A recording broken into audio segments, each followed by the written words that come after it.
love how that's like the second stream where we've both started being like, bing, bing. It's a very cute habit that we have. I always say ta-ta to sign off as well. You do. It's very sweet. Ta-ta. Ta-ta. Alright, so... Graveyard Keeper! When it decides to do the load. Yeah, I feel like every time I start streaming, oh thank you, Graveyard, oh thank you for making the decision to load up. We literally love to see it. Every time I start streaming, I get a text off Scarlett, which is like, hi, here's very dense D&D discussion. I'm like, I want to engage so badly, but at the same time. Well, I mean, to be fair. Yeah, You've got a pretty good chance at any point in the waking hours of getting a text off Scarlett. Being like, hi, yes, D&D thoughts? It's cool. She's playing a fighter for the first time in about 1,000,000 years. Oh. Hair's looking good. Thank you! I've spent all day defucking it, so this is where we are right now. Pro tip, don't fuck it in the first place. That would be the strat. That would indeed be the strat. I literally can't talk. I need to trim my fucking beard and all this shit. I've shaved my head and it's honestly doing wonders for the heat. I was gonna say, how's oh, fucking tell me about it, dude. My hair's so thin, but I feel so sweaty all of the time. Because I don't have the justification to be like, oh, my hair's super thick. It's not. Mine is when it's all grown in. The top isn't that bad. It's just like, whenever I'm working, I'm wearing like work gear. You know? So I'm usually wearing like 3 to 4 layers. Well, that's my issue. I know it's self-inflicted, but you know what I mean? Yeah, mine's not. I genuinely just need to have protective gear on a lot of the time. That's fair.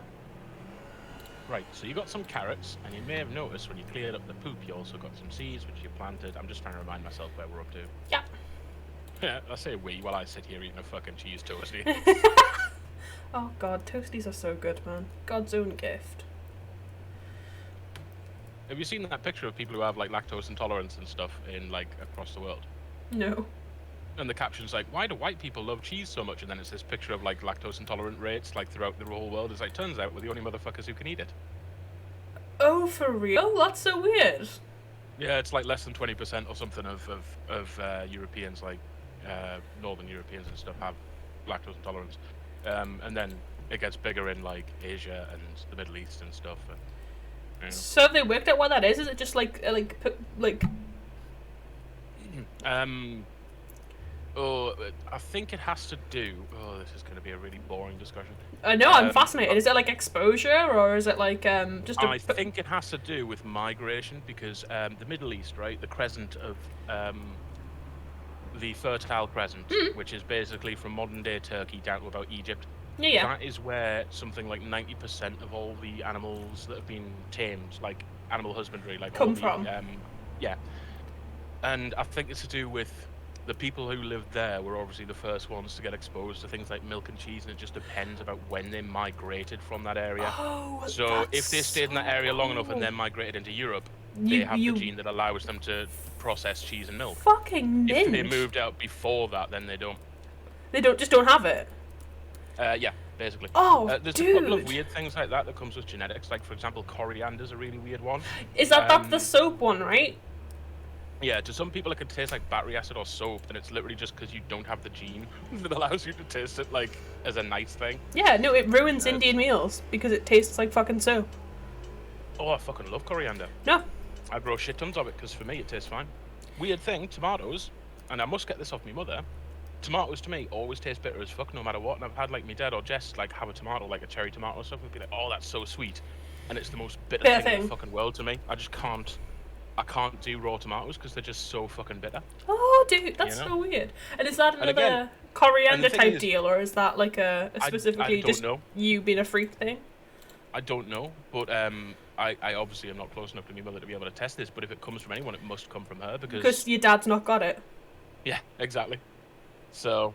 Oh, well. That's proper cool. I am perpetually impressed by really asinine things, so this is the coolest discussion ever.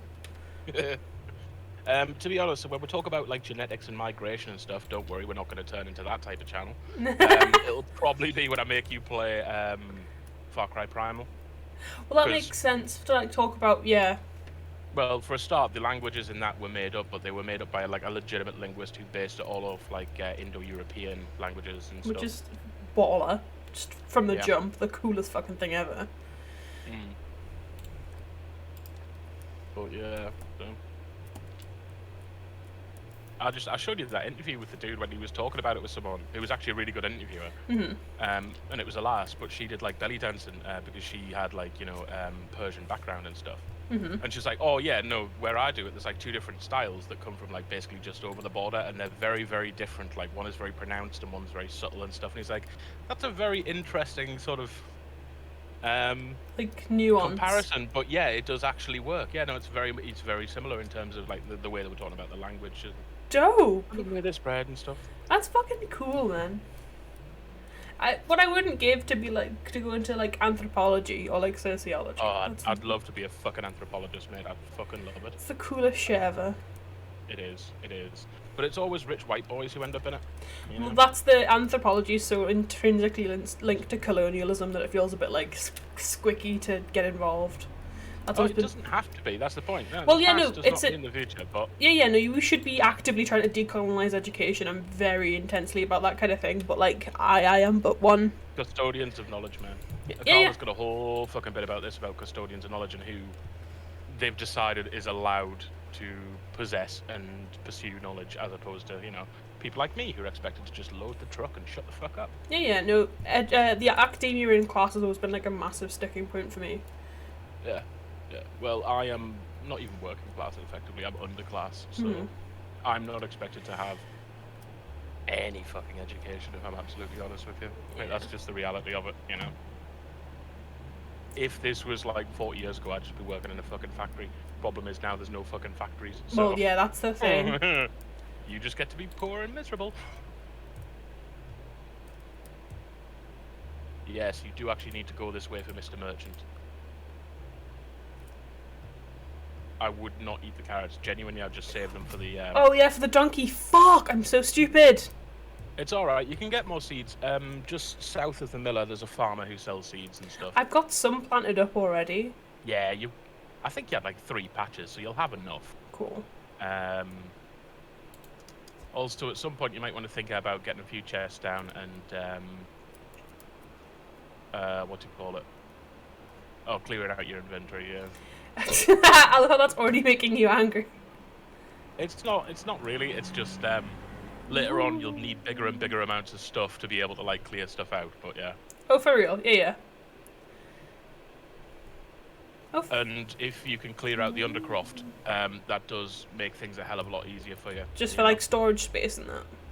Oh, no, just for movement. If you're working in, like, you're cooking something in your house and you hear a ding-a-ling of a corpse shoot, you can just go down through the undercroft to get wherever you need to be. Oh, baller. Like, everything underneath is connected, Nice. And later on, you even get a shortcut to town down there, so, We love it. We love to see it. Right.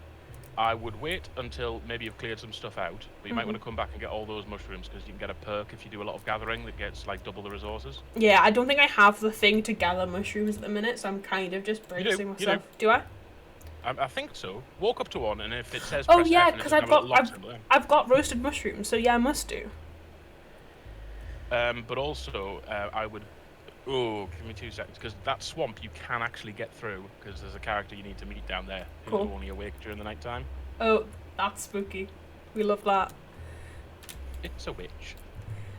My feet. Oh no! There's a guy who likes burning those. Oh yeah, no, you don't fucking sell her out or anything. Don't worry. Thank God. Give me 2 seconds. Because it's like through the swamp, it's the least intuitive fucking route ever. Yeah. That. But there is a little shortcut that you can get out. But you're gonna need some stuff, so I'm just googling what it is, so you don't have to do it, like, because every time I do it, I'm forgetting like one plank or something. It's like, fuck, now we have to go back the long way, come back the long way. Oh right, yeah, no, that's fair. So I'll make sure you've got what you need, because I am nice. Oof. I am a generous god. Crop waste. You can mulch that down when you get composters. You do actually have composters, so you could mulch that down, but... Hot, I'll get on that now. All it does, it gives you stuff that is a base for like fertilizers, and it'll give you maggots if you want to go fishing. Oh, okay. And if you want to get moths, if you have the insects thing, which I think you do. Yeah, because I need moths. Collect flowers at night. Oh, and I get moths? Well, there's a chance, yeah. Lovely. Also, now that you've got insects, if you check hives, beehives, you can get bees, and you do need bees to build apiaries, obviously. Yeah. No, that does make sense. It makes more sense than you would ever know. Bees. Bees. Although in reality, you need to get yourself a queen, which is slightly harder, but you can farm queens. We obviously at the house, the manor I volunteer at, they had to remove a bee colony from the property this week. I don't suppose you know if it was honeybees or bumblebees or what. I can find out. I know that they made noise. The biggest difference is bumblebees at full capacity, when they're like full strength, there's about 500 of them. That's just like a very big bumblebee hive.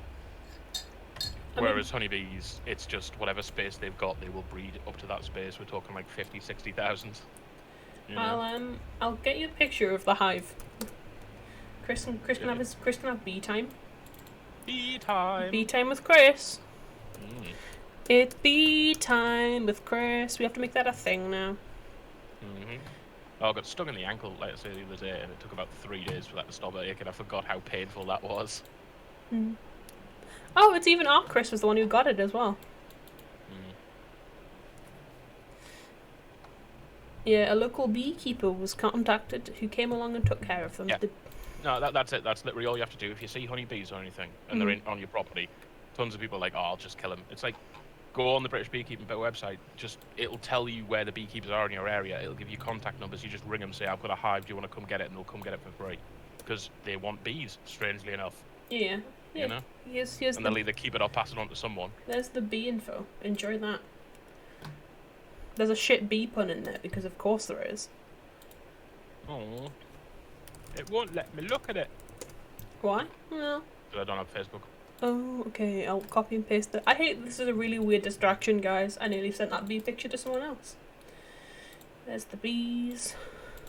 I mean, if it was anyone who knows me, they'd be like, "Did you mean to send that to Chris?" Oh, that's a solid swarm. That's it. Bees. That's a very big swarm, actually. I'd say that's about 30,000, if not more. And that was the information they put with it, just so you know what they said about it. Because they got our lovely gardener Chris to talk about the bees, because he's a garden man. And garden men know about bees. Yes, we do tend to. I didn't know they hung from trees like that, though. Yep. That's some interesting bee tactics there. Well, you've got to remember, a lot of what the hive does is maintain the ambient temperature. So what they're doing there is the queen will be somewhere near the middle, and they're trying to keep the temperature of the center up.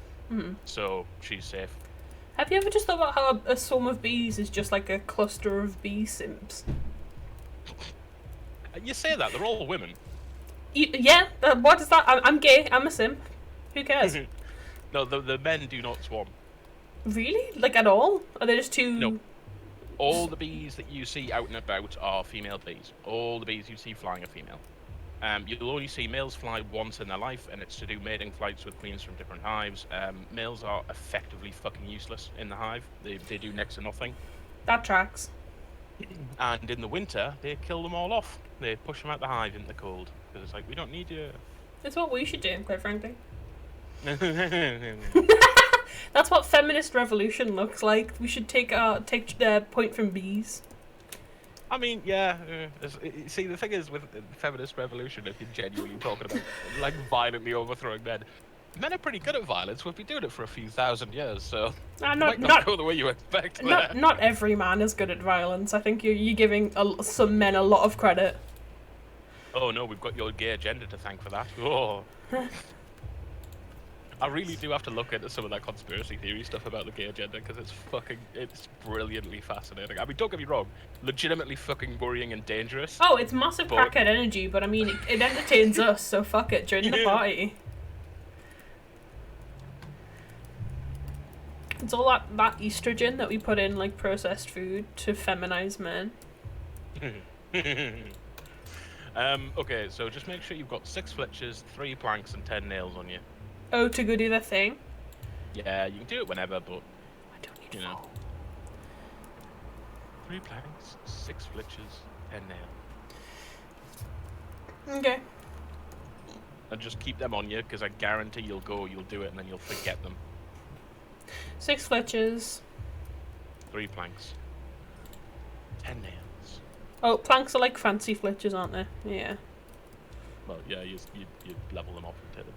Can you? Yeah, you can make planks. 4 planks? 8 3. planks? 3 planks? 2 planks? Just planks.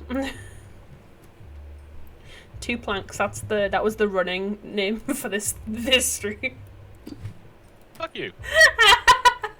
I entertain myself, honestly. How many simple things? Simple things for simple people. Mean to me all the time. And I've got fucking nails coming out the hoo-ha, so don't need to make any more of them. Yeah, I'm sure I've seen a video like that.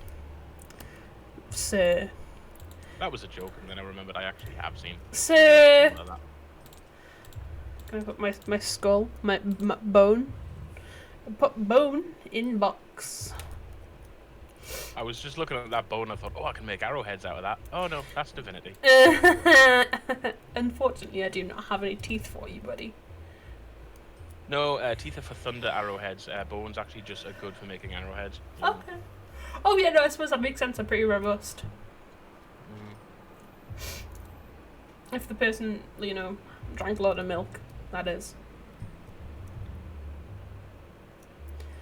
Thus bringing us back to the lactose intolerant chat we had earlier. Hey! It's all cyclical.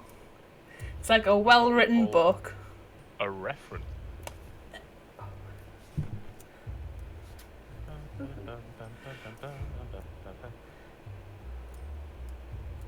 You okay?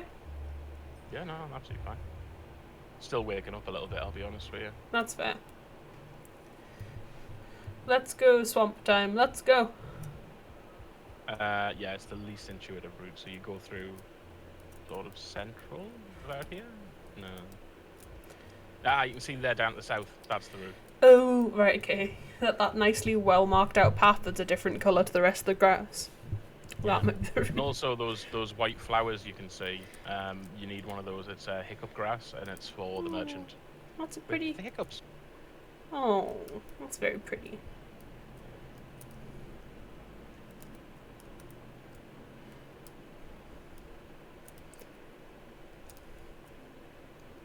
I love flower names.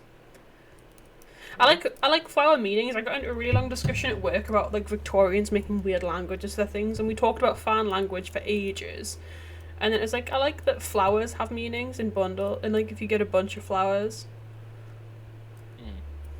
it's very serotonin inducing. Because it's like pretty, and you, like people who are named after flowers, that means like there's so much more meaning. But also the idea that you can make a bunch of flowers that's like go die in a fire, is very counterintuitive and very satisfying. I like working with them all the time. I know very little about flowers unless they've got like a use, Oh, I love flowers, man. I buy myself flowers all the time. Sorry, do that again? I buy myself flowers all the time. I just like having them around. Really? Yeah. I was thinking about something with flowers, incidentally, recently. You can make a resinous solution that you effectively spray on. Mm-hmm. And it's the type of thing that people do, like people who have fishing trophies and stuff like that. Yeah. Remember I said it's a very, what do you call it? You might want to go back that way. I'm pretty sure that was the right way to go. It's the least intuitive route. So you're going to be taking a lot of... Oh, like weird twisty turnies? Yeah, away from where you want to be to get round to where you want to be. Cool. It's bizarre. No, this isn't the right way. Fuck. What was I saying? Oh yeah, a resinous solution. Mm-hmm. That you spray on. So like people who have like fish trophies and stuff, Yeah. That's how they're preserved. Oh, is it really? Oh, of course, because you can't really taxidermy a fish. No. Well, I mean, I assume you'll still stick something inside it. I assume Oh well, it'll be the same resonance inside it, but yeah. you'll need like a either a wood or a plastic form, obviously. But you know you can't. I don't imagine fish skin goes the same way as like like an animal skin. Yeah. Because I know a fair bit about taxidermy. Oh, I know fuck all. But I was thinking you could actually do that with some flowers, and then I was wondering if there was any way I could use that to make them into like ornaments and stuff. Particularly like hair ornaments and stuff. So I'm thinking like, you know, a single honeysuckle flower, for example. Oh, that's so cool, Chris. I'm just thinking about it. You've still got to go around. You've got to go up and then around to her. Fuck! Go up. Yeah, this is why I made sure you had enough to get the little bridge, because that just cuts all of this bullshit out, and you only have to come back here if you want the iron. But yeah, no, it's just like I say, a little idea, because I like to make stuff, as you know. That's yeah, that little post there, that's where you can.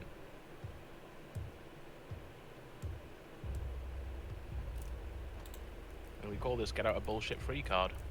That's very valid. Go talk to the witch before she goes to bed. Hello, witch. Okay. Clotho or something? Yeah, Clotho. Oh, Clotho's a classic. Clotho's a classic witch name. Is it? I feel like I've read about loads of witches called Clotho.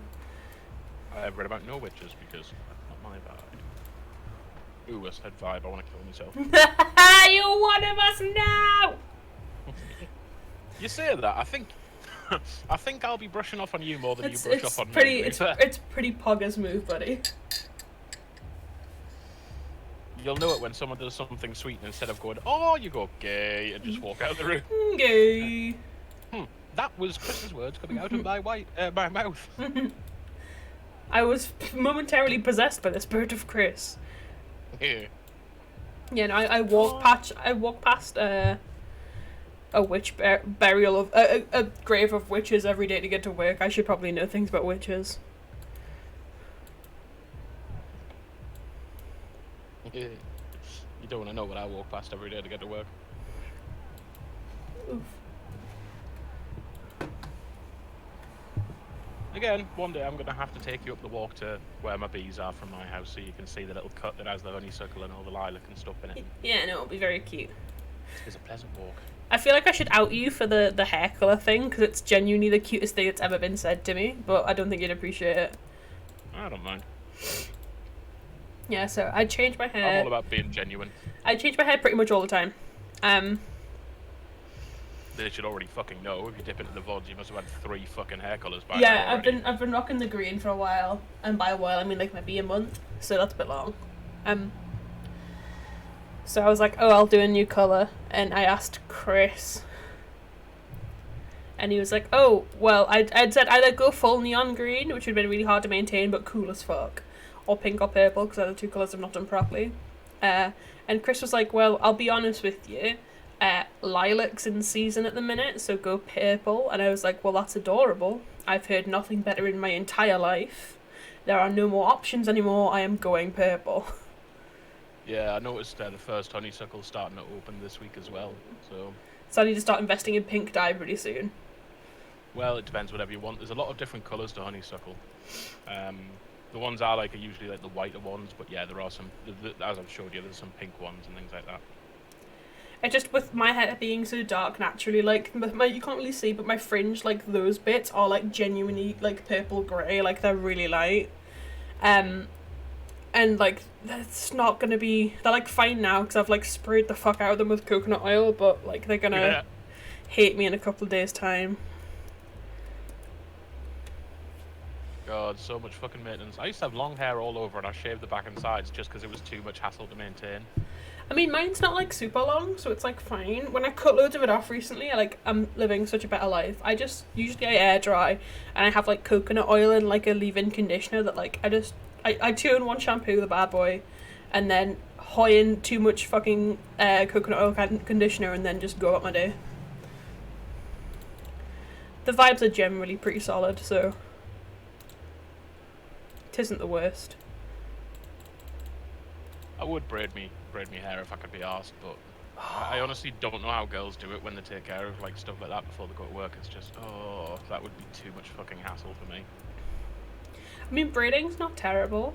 I can like French plait, but like not French plait for like going outside and like having my hair done like that because it looks too messy. But it's like funny because I'm watching the stream and obviously that's like 12 seconds behind, but I heard you smashing the space bar there like frantically. Yes, I am doing the combat. Doing it poorly. Yeah, as per. Oh, right, again, I'll play Dungeons and Lesbians tomorrow, right? Yeah, baby. But yeah, I do want you to play at least like the first level of Metro as well. Yeah. To get that and stuff, because I want you to shit your pants before I have to deal with lesbians playing Dungeons and Dragons. I assume it's just a shitty dating game with like fun memes. You'll enjoy it, man. It's how gays play D&D, because gay D&D is always the best D&D, and no, I will not take any questions on that. I'm absolutely fine with these dating games and stuff, provided I can be the type of character that I would probably be. Like, I'm not, you know what I mean? You make your choices, bro. You gotta do the thing. Yeah. Like, for example, with Daddy Dating, which again... Which we're doing this month because it's fucking Pride Month, yo! If we can, settle in like an afternoon to do it at least. If that's okay with you. Because it's a hefty boy. It's a hefty game. I'm free all Wednesday. I too. I'm free Tuesday night, but you know, if it's a night time, you can do a bit on Tuesday or something, and I'll do it like Wednesday or whatever. Yeah. I'm free Wednesday. I'm free Friday. I'm free Monday really, but can't be up super late. Monday, Friday. Oh well, like those nights we could maybe do it. It's just like I imagine like you can like speed run Daddy Dating Sim because you've only technically got to do 3 dates with one dad to finish the game. Nah, I'm not going to be doing that. Yeah, there's 6 dads and like 3 individual dates each. Like you can only ever do 2, like without like you could do like 2 dates with each dad and then like 1 last date to like seal a deal, which is like fucking 12 dates and then the next one and then the end game stuff. So if you wanted to get like the most out of the game that you wanted, it can be like a long experience. I'm not going to do 100%, but I'll do a fair bit, I reckon. Well, I mean, it doesn't like work like that. You can't 100% it without going on the final date, and the final date ends the game. I know, but what I'm saying is I'm not going to get 2 with every single person and then go on the 3rd. It's like You'll find ones that you like and ones that you don't, and like putting time into the ones that you don't like. I'll play it naturally. Is the point, you know. Yeah. I'll be real. That stone there that you just passed. Yeah. That's where you can get your like stone chunks that you can then cut down. Oh, tight. Yeah, but I'll be real. I've played the game loads. I love it. It's mental. I adore it.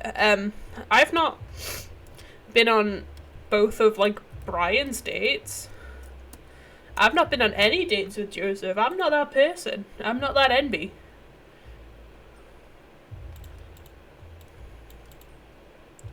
I'm tempted to Sort your fucking inventory out.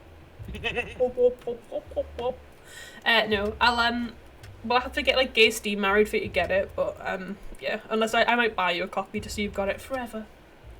I'd rather get Gay Steam married. Because I don't have the Dad Raptors cut. I've just got the normal one, unfortunately. The thing is, I've got a lot of games that I want you to try if we get Gay Steam married, and let's be honest, if we get Gay Steam married, you're absolutely going to get more games out of it than me. You're going to get a lot of shit. My good bitch, you'll get some games. Damn.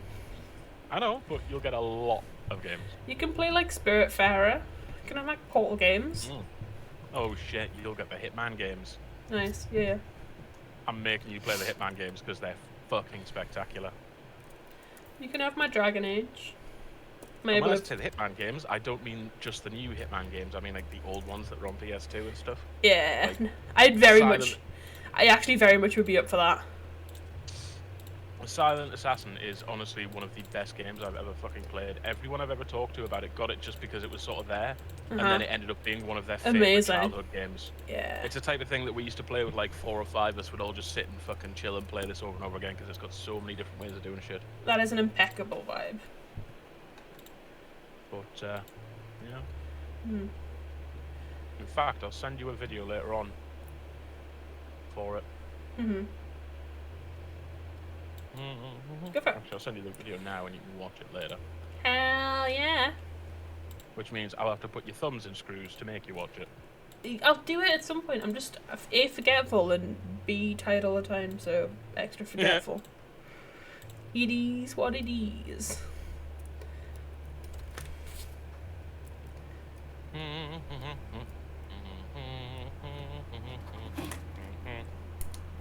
Ooh. Fuck.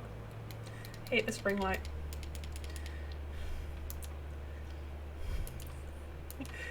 Chaotic moments on the VOD. Because it's starting to get dark in my room now. I'm gonna say it's starting to get dark. Yeah, it is 20 to 10. Yeah. And I have like my I have my desk lamp, but it's behind my screen, like my second monitor, so it's just kind of participation trophy for my desk lamp. Oh, it's brain time. I know. And my little vibey boy's on today. My little vibey guy. Who? My little dude. My little cat. Oh, right. My little cat lamp. Cat lamp, cat lamp. It changes colour. Ben. Oh god. Ben, no, Ben. It's one of the ones where, like, if I could get it, you like. There was this thing on TikTok of like the squishy lamps that you can like beat the shit out of, and they change setting when you like hit them. And it's like a pathetic version of that. So like, I like slam it on the desk and it changes colour, and it's like very satisfying. I mean, you can just do that with your significant other, to be honest. No, you can't. No. What would I be if I didn't have a terrible sense of humour? Oh god. You love a bit. Shut up. That's fair. But yeah, no, me and Ben were doing groceries at like Lidl once, and like I saw that, it was the only one. I was like, Ben! I know this is explicitly in like toddlers and like mummy and baby clothing, like fucking boxes and that, and it's in like the baby section. Hey, to be fair, a lot of children's toys do become gay icons. That's very true. Long Furbies come to mind. Fucking love long Furbies! Do not even start. Purple Teletubby. Is it me and... Is that a gay icon? Oh yeah, that was a massive gay icon back in the day. I know, like, you're just saying shit now. I'm fully convinced. No, in the late 90s. I'll fucking find a page on it, genuinely. If so, we stan. What, that I knew that and you didn't? I know that, did we just stan the purple Teletubby? Yes, queen, we stan. Yeah. Junkie's got one here. The wholly unsurprising story behind Tinky Winky's elevation as a gay icon. Yeah, see? 1999, so I told you. Oh, that's so good. Yeah, I remember hearing that fucking ages ago. That's my favourite unwritten gay icon after the Babadook. I only very recently found out that long Furbies are a gay icon, which is weird. Was it me and you that had the long Furby discussion, or me and Jess? You and Jess who had the long Furby discussion. She finds them creepy. What I wouldn't give to make my own long Furby and like call it my son. Oh my god. Honestly, I would make a long skin bee just to fuck with you. Were we on call when we worked out that naked guinea pigs are called skinny pigs? Oh no, me and Jess knew that for ages, yeah. No, naked guinea pigs are called skinny pigs and they look like little baby hippos. Yeah, because I was on a farm website, I think, with Ben then, it must have been, when I saw the phrase skinny pig and was immediately, like, shot into orbit by how funny it was. It's just the fucking worst phrase for anything. For the record, you can go to the river and get some sand if you want to build that. I thought... Just looked at. Can I get river sand? Nice. Yeah. Cool. Well, there is a river to the west. I know, but we've had discussions about the clay, and I couldn't get that. Yeah, no, it's clay. I think I know what the trigger for that is. You need to, like, upgrade the church and stuff, and then he'll be like, get me some of this shit. And you'll be like, okay. I can do that. But, yeah. Fine, I'll just do everyone's job. Go north, and that's where you find the sand. It's a big pile of sand. Okay. But, Go north. 40 seconds straight of her walking south. No, so I fucking, like, cause Strange Eons did not make the first long Furby, I think there was one long Furby beforehand, but I've followed Strange Eons for fucking ages on YouTube, And when they, yeah, I can't do the thing. Fuck. Yeah, it'll probably be with the clay as well. But when they made their long Furby, I was like, I immediately want to do this. But you could only buy like the new faces, like the electric ones. You can't buy the old mechanical ones. And I don't know. I want a proper, you know. Solenoid. That's what I was looking for. The other day I forgot the word solenoid, and now I've remembered it. Is that a word? It's an electric device. It's basically a switch that's activated by electricity, and it's like instantaneous. Oh, baller! Because it uses electricity. Woodcutter might be. Why would have a look at woodcutter? Why would just to see what it gets you. Actually, no, you're right. It doesn't matter for now. You've got more wood than you need. And I say just be very careful with the science points, but yeah. Tell you what you could do if you want to get some more points. Yeah. Not like science, but like the red and green ones. You've got a shit ton of wood. Yeah. Mm-hmm. You could just chop it all into firewood and then fuel your furnaces in your kitchen with it forever. Yeah, that's probably a good shout actually. And then just refill the. And then just yeah. Oh, fuck me. You okay, bud? I could just hear you chugging something and then be like, No, it's just because I'm like I say, I had a bit of a nap earlier and I'm still quite groggy. Nice. That said, I've actually got quite a bit of energy. This is, Great. Despite the fact you're yawning your tits off, we've got quite a bit of a peppy flow tonight. We do be vibing though. We do be vibing. Tell you what, when you got a minute, have a look at your known characters and see if there's any quests you could be working towards. I need to tomorrow. My one is that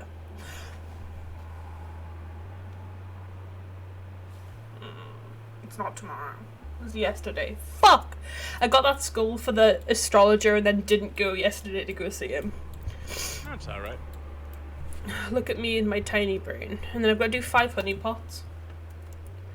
Oh, that one should be relatively easy. So I'll go harass more bees.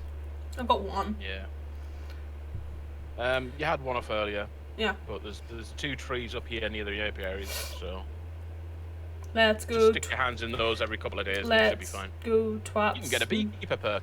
Some bees. That means you don't die, take die, damage. die, die, die, die, die, die, die, die, die, die, die, die, die, die, die, die, die, die, die, die. All that energy you burn.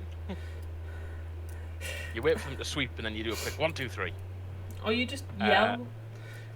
Fun fact, you can do it in game, but in real life, never do beekeeping at night time. Why, they get angry? You just give them the beauty rest. Well, no, it's more that it's a bit cold, but it's mainly just the reason you do beekeeping at like 1 in the afternoon on a sunny day is because there's less bees in the hive. Oh shit. Okay, and if you're yeah. sticking your hand in a hive with like 20,000 angry bees, you'd hope at least 10,000 of them aren't in there at the time. You know? Oh god. You really there don't. Are times I've taken a frame out and there's been literally about 300-400 bees on it, and there's just this big ball of them drops, and you're like, oh, that's not good. You don't sell it, buddy. You really don't. Oh, I'll tell you, last time, you know when I got stung, right? I'd taken off my bee suit, right? Well, that's maybe why. No. I mean, afterwards, after I'd been in the hive, okay. you know, I was finished. I'd taken my bee suit off, and I was like, oh, you know, I'm finished, you know. And I was stood there, and it was hot. It was summer, you know. So I felt like my legs sweating, you know, because I could feel the sweat running. Isn't that what they say? Isn't that what they say? If you think you're sweating and it goes the wrong way around, that's not sweat to be. Isn't that not what they say? Yeah. My leg was sweating, and I was like, I could feel it on my leg hairs, and then it just turned and started going horizontally, and I was like, that's not sweat. And I pulled up me trouser leg, and there was like 4 or 5 bees just clustered. This is on a me nightmare. Like, oh, this is a nightmare. This is a nightmare. That is a nightmare. You nightmare. Oh my god. No, it would only be a nightmare if they'd passed the thigh. It was down on my calf. I just brushed them off. It was fine. It was not an issue. Unpleasant. But it was funny because I came out my little shed. I was working making frames. I came out my shed, just pulled up like my trouser leg, and there's like 2 or 3 people looking at it. I was like, what's he doing? I just went like that, brush, and then this ball of bees drops off my leg, and they're like, oh, that's horrifying. That's so grim, dude. It's literally fine. I'm used to it, man. They Bad. stung me in the face once. Don't. It's so great. It genuinely doesn't bother me. It's fine. I mean, you can become immune to bee stings if you like get stung enough, you know. Yeah, but that's not the barrier you should be trying to cover, mate. Well, you say that. That's actually one of the things that I was telling you about with David Cho when he went to live with this like African tribe. What? He's like they're completely immune to bee stings because they've been getting in the area because they've been getting stung by them since they were like 5. Oh, well, So yeah. they're like out on a hunt. One of the guys just climbs up a tree, sticks his hand in the hole, pulls out like a whole honeycomb, and just starts munching on it like it's a fucking snack. And there's like bees on his face, stinging him, and like all over his hands, and it just doesn't bother him in the slightest. So what we've done one for gets David, and his hand swells up to it. It looks like a fucking Mickey Mouse foam hand. You know, he's like, no, I'm good. So what we've done for lactose, they've done for bees. Effectively, yeah. That's actually very cool. The particular tribe that he was with, scientists come and steal their shit. Well, that's literally, that's like, colonialism. Canadian scientists will come and they'll like scoop their shit into like. Oh, like their literal shit. I thought you meant just like literal shit. Fucking no, like they're clothes. They're literal. No, they're literal turds out in the field. Because my brain was fully ready to just be like, fucking white people, man. You know, can't have shit in North Africa.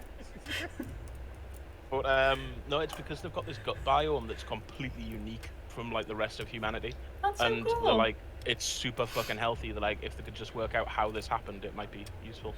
God, anthropology is so fucking cool.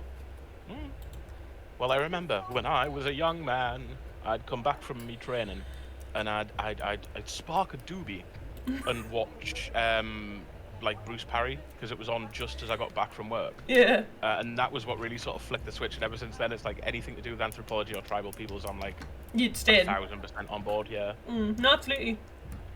I'll tell you what, go south just quickly. There's a bunch of tree stumps down there. If you dig them out, the trees can grow back.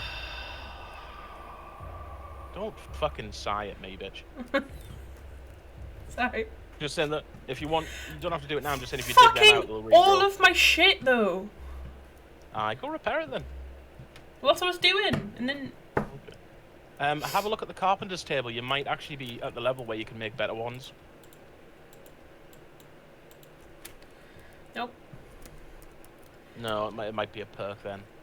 I mean, I can make simple iron parts for everything. Oh, there you go. Axe 1, shovel 1. Yeah, that is better than what you've got. So if you can make complex iron parts, you can actually make better equipment. Oh, do I need complex iron parts? Yeah, I think. Can you make that the proper anvil?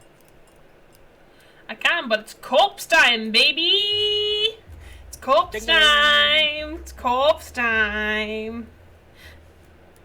It would be cool but morbid if I could go down the body slide with the body. I would enjoy that a lot. It's lucky I'm not an artist because there's so much weird shit that I would fucking draw. That would be if our first bit of fan art that we could get is me sliding down the Graveyard Keeper body slide with the body would be 10 out of 10. I'll pester Jess to do it. Oh no! Just for the record, later on you see how you've got all these red skulls, like you've got pretty bad quality bodies. Down the line, you might actually want to end up investing when you've got lots of money. In a crematorium. Just the money into digging all these bodies up and burning them. Because after you've got cremation and you've got a bit of money, there's no reason to put anything in here that isn't like a top quality body. At a certain point, that's pretty much like the only way you can improve the graveyard at that point. It feels uncouth, but okay. I mean, it is, but you know. But yeah, no, I've just got a picture of you sitting on the body, holding its arms and using it like a fucking luge. Well, a sledge rather than a luge, but yeah. I was going more like morbid ball plate, but not with like not with balls, but like with bits of like just like, hey, ankle bones, like slide down the bottom. I slide down the side, I hit the bottom, and there's like a full like a handful of like metatarsals just goes up in the air as I clatter into the pile of bones. That was my. See, I was thinking like you on like a sledge in one of those fucking roller coaster rides, you know, so it's like your picture's being taken and you're halfway down the slide and you're like, it's just like just the weirdest remake of Cool Runnings ever. That reminded me of a Cool Runnings joke that I won't make. Please don't. It was about Michael Jackson's funeral. Yeah, no, I think that was the only Cool Runnings joke that us two white people can get away with, Chris. Oh yeah, no, fair. Yeah, no, it wasn't. Yeah. Oh, they're not complex iron parts, they're simple iron parts. Lovely. Bums. Hmm? I just said bums. You need anvil too. That's fine, but Yeah, I can make simple ones, though. Yeah, it's a simple one and then make complex, yeah. Yeah. So you can do that and upgrade all your shit.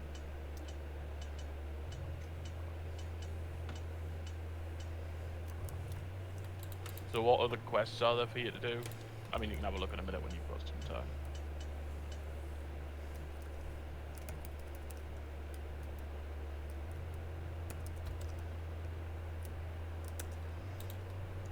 So I need to get a bottle of wine, bring a skull back from a dead body, bring 20 firewood and 10 flies for the next burning, 12 carrots, 12 cabbages, and 12 beets.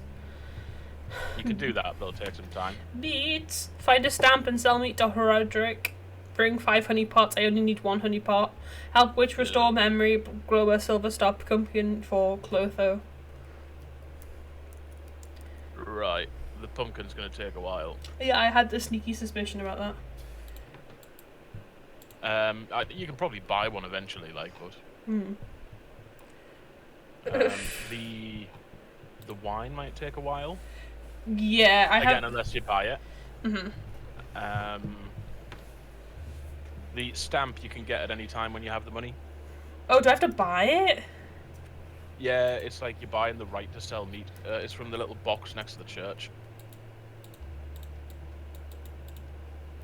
I'll go have a look at it now. To see how much it costs, and maybe not the worst idea, like. I'll have to go see how much I can have to pay for meat.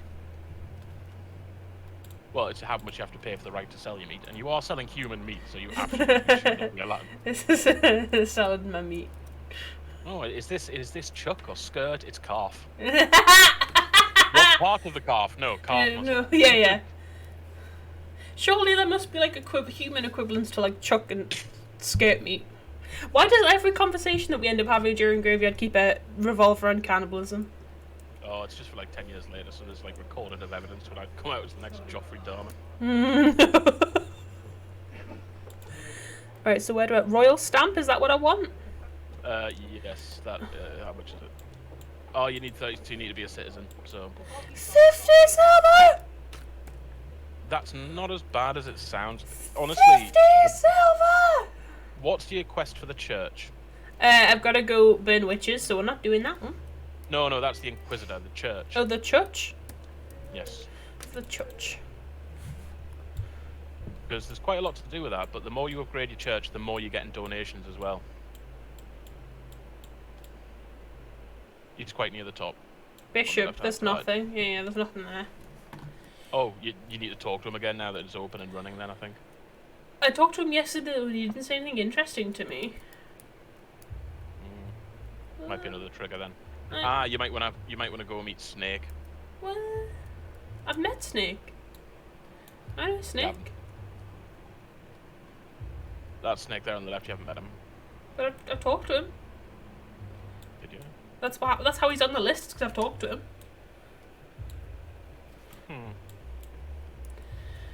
Oh well. I am confusion. I thought you had to clear out some of the undercroft to get to him. Which you could actually do now, to be honest. I'm gonna go sell my burial certificates first, if that's okay? Yeah. I've got like 4 just sat around doing nothing. Where do I get the flyers from, by the way? You make them. So do I need like a printing press and shit? Under the church. Let's not go sell the things. We'll go do dead body stuff first.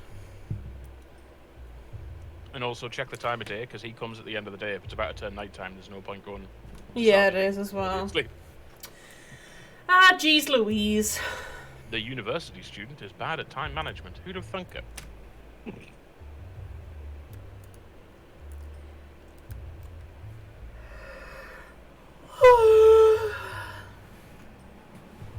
Yawning bitch.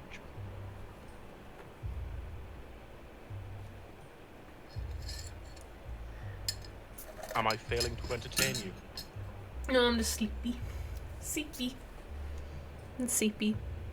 The thing you'll say you're sleepy and then stay up till 2 in the morning. Yeah, I've got work tomorrow as well, so. What time? Dinner. Like maybe 9:30. Ew. I know, right? At least it's not 9 o'clock start. That'll be your last body for a while because he's out of carrots. Out of carrots. Oh, you're a good egg. I like this egg. Well, if you don't take anything out of him, you're giving up resources, but you're also like he'll stay with those white skulls. Yeah. He's a moderate egg. Well, I like him. Yeah. He's okay.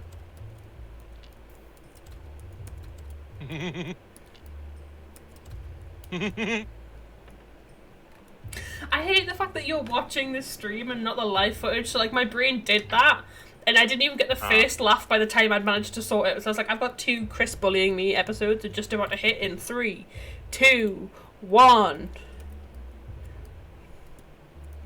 That's always the problem with the delay. The worst one's when people are backseating if they say stuff like, no, just up, just there. It's like, oh, by the time you've said that, I'm so far away from where you meant it. Yeah.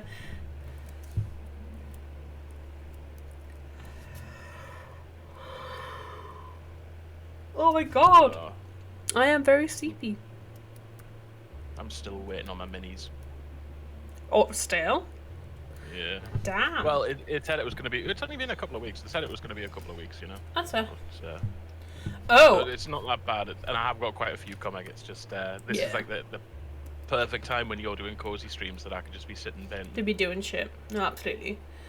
In D&D related news, I supported a Kickstarter fucking months ago of a chick doing fucking like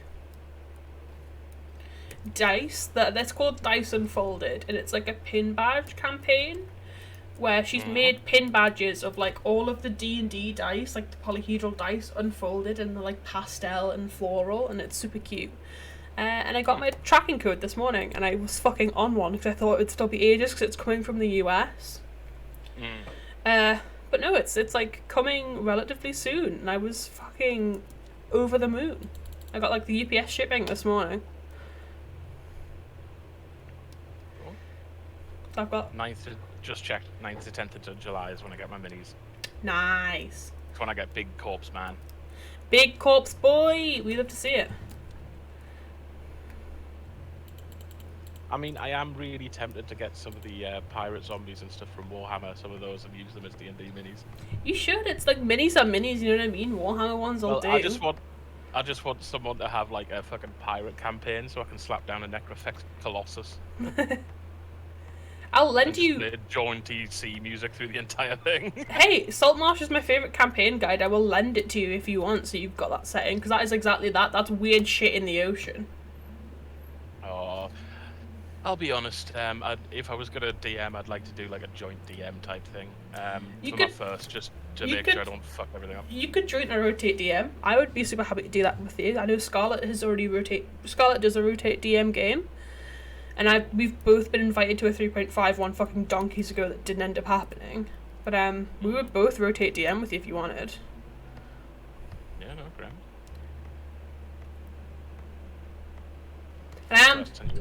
I'll send you a picture of that pirate mini, so check it later. I'm also holding fast on the I will DM for you and Scuff if you want at some point. That's so cool. Yeah, we'll see. I have not DM'd in years, and I would love to get back into it. I had like the new D&D book that just came out, Von Richten's Guide to Ravenloft arrive, and I've made like notes on it. I remember you being unavailable for the entire day when that came out. It's so good though. I love it so much. You kicking about? Yeah, busy. Fuck off.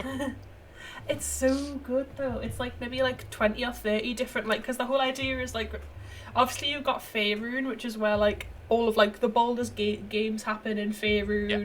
All of the pre-writtens happen in Faerun. It's on one map with like various different planes. I'm actually pretty well, not super versed in that, but I have at least a basic understanding of it because there's a Faerun mod for CK2. So like, So through that, I've seen like the maps, you know. but I think someone worked out that you have what I call the Avengers problem, which is like you can only demolish New York so many times before it gets boring. Yeah. Whereas like you can do loads of shit with Faerun. You have Icewind Dale where you can do like environmental horror. You've got Water's Deep, which has its own campaign, and then like there's Baldur's Gate, which is also set around Water's Deep, and Baldur's Gate, which is just outside. It's on the same river.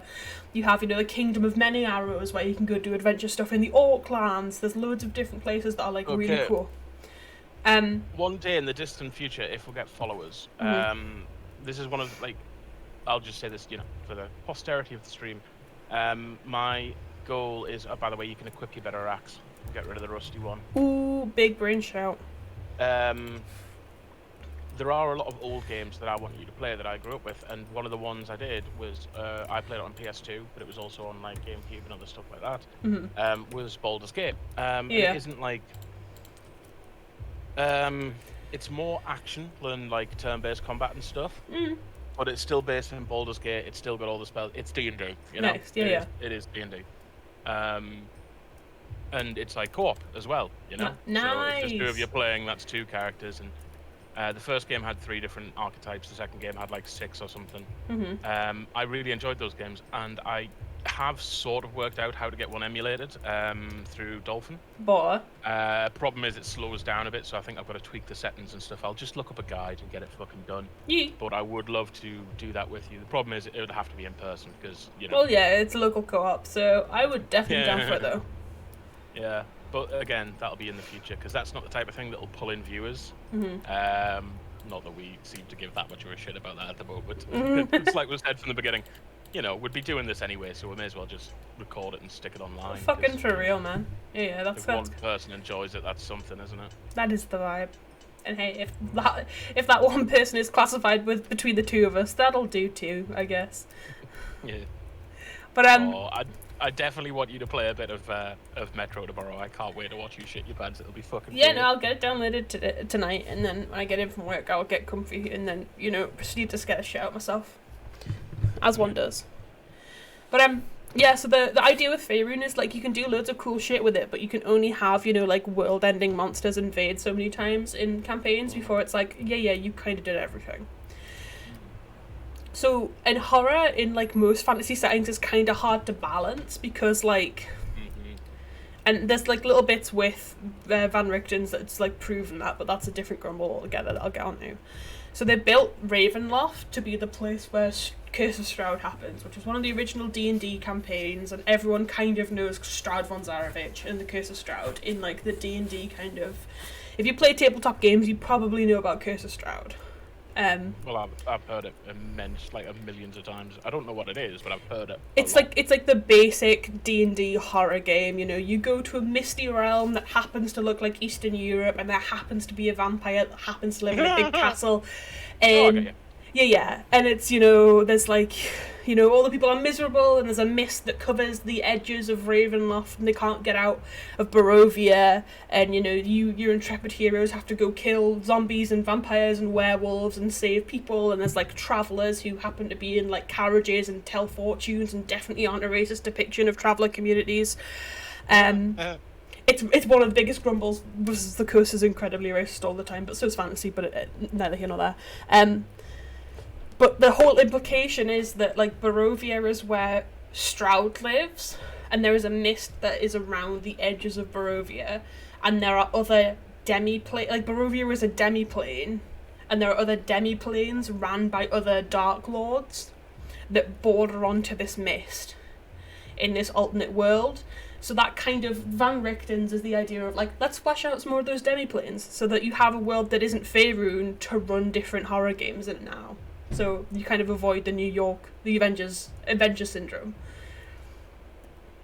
You can have a party that goes around to, you could run a level 3 to a level 20 campaign within Van Richten's, because you can just go around and fuck shit up with X amount of big bads, because like they're all demi-planes. It doesn't really matter what you're fucking up and where. None of it impacts anyone else. And it's dope. Okay, so whenever we finish today, you're going to have to give me like 20 minutes before you go to bed. Yeah, you go for it. I want to show you some of the intro stuff to various Warhammer Total War 2 campaigns, because, again, I'm going to make you play Warhammer Total War eventually. I'm going to make you play a lot of the Total Wars, to be absolutely honest. Most of them will be, like, you know, old games that I grew up with. Yeah, so Snake, you see that big grate there? Yeah. That's where Snake goes. Cool. And you meet him on Snake Day. So... Snake Day? Yeah, you meet him there at the night time, so, you know... Yeah, he was here yesterday, so... Yeah, I don't think you've seen him then. Wood beams. Cool. Yeah, beams you won't get for a while, but when you do, it's worth... But they're on circular... Oh, circular sword, right, okay, yeah, Cool. No, I've got another, like, 40 red points that I need. Right, well, what you do is go upstairs and chop all the wood you've got left into billets and then chop it into firewood. And that'll get you a lot of red points. Cool. And then you can, you know, chop down trees to refill it and that'll get you a lot of green points. Dope. The top one, I think, is blocked for now. The bottom one is the shortcut to town. Cool. Nice. So you can now use that to get in and out. And, Hell yeah. And you might notice this walk, hell of a lot shorter than the one on the surface, somehow. Yeah, that one's locked for now. Mm-hmm. That goes to a warehouse that you can unlock later and you can sell goods in the warehouse. Fucking dope. I love this. But yeah, I want to show you a lot of the Warhammer Fantasy, old Warhammer Fantasy, which is sort of dead now. It's now been changed to Age of Sigmar. I want to show you a lot of the old stuff because that's obviously what I grew up with, again. Yeah. But also I think you'll like a lot of the fantasy ideas in it because they are a bit different. Nice.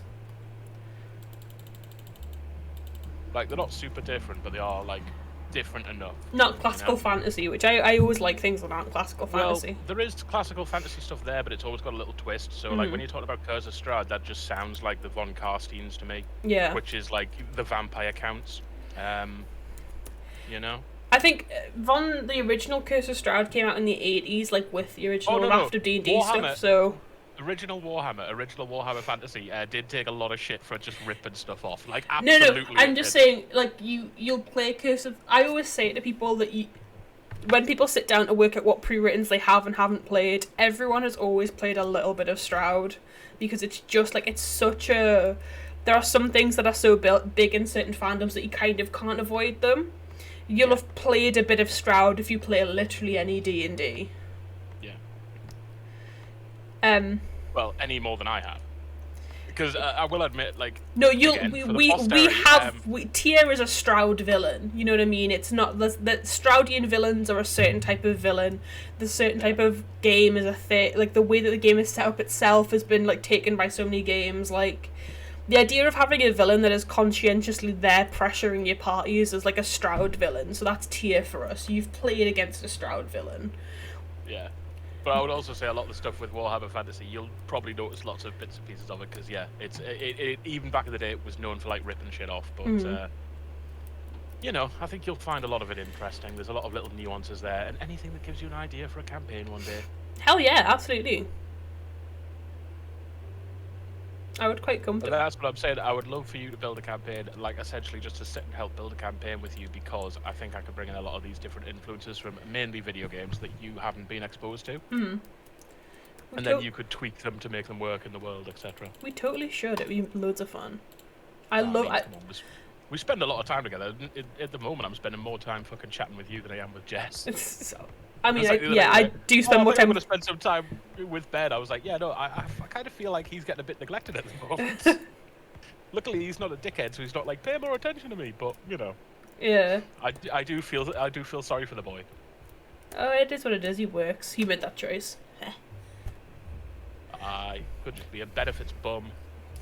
No, but world building is so much fun, and I love world building so much, and that's why I like this Von Richten's when it came out was nice, because it's frameworks for world building. Like, it's not like most D&D campaign books you get, and it gives you like I don't know. Have you ever seen a campaign book? I'd show you if I didn't have to like dip off screen to get it. Not really.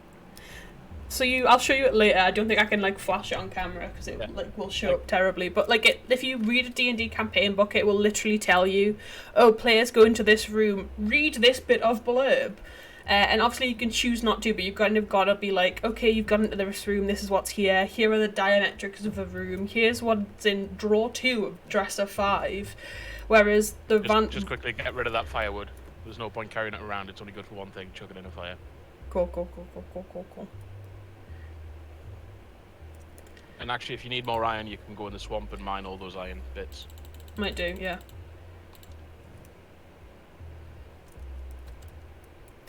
But with Von Richten's, it's like, the thing I always thought was really cool about Stroud is that they give like a page at the back of the book that's like, this is like Stroud von Zarovich, this is his opinions on things, this is what he thinks about the world, these are his battle strategies, these are his like world tactics, and you like read out and it's like, this is the way that his brain works.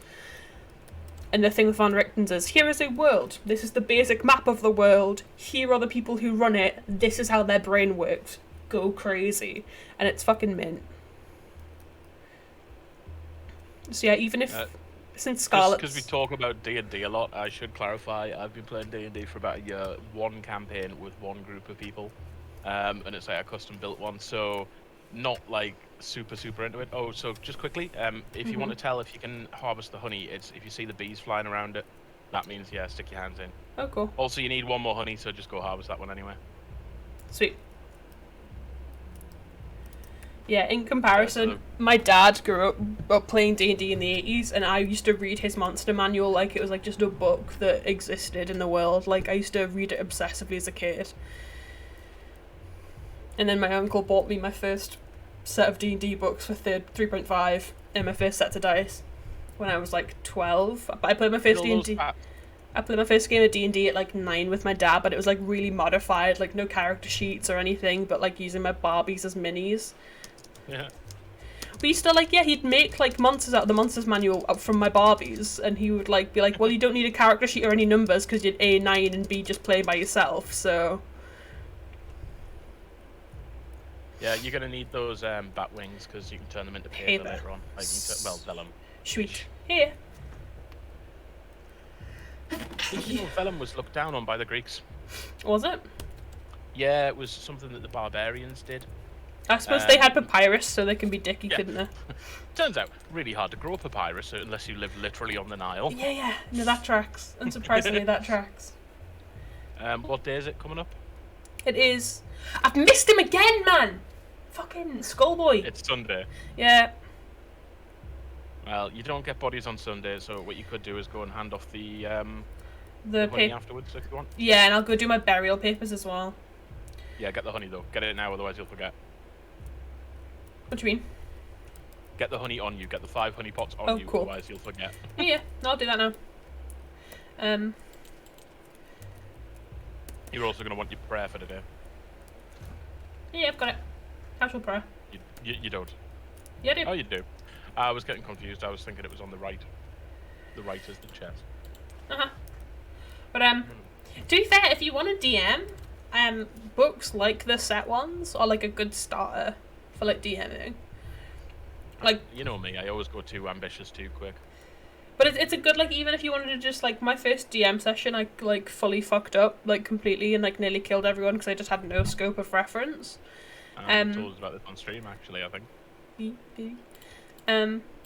That wasn't me saying shut up, I was saying, yeah, I remember this, yeah. No, so I'm just saying, if you do want to start and you feel a bit nervous, something like Von Richten's, where it's like, here's the world, you can design your own, like, combat encounters in the world, but here's like the basics, so you don't have to think about like what is the local economy like, where are the local trade routes, what does local currency look like, you know, what is the architecture style of the place that you're in like, and you can do like the fun actual bits first, or they do things like I don't know what people think of the Candlekeep Mysteries, which was like the most recent actual plot book before Von Richten's, but they have like preset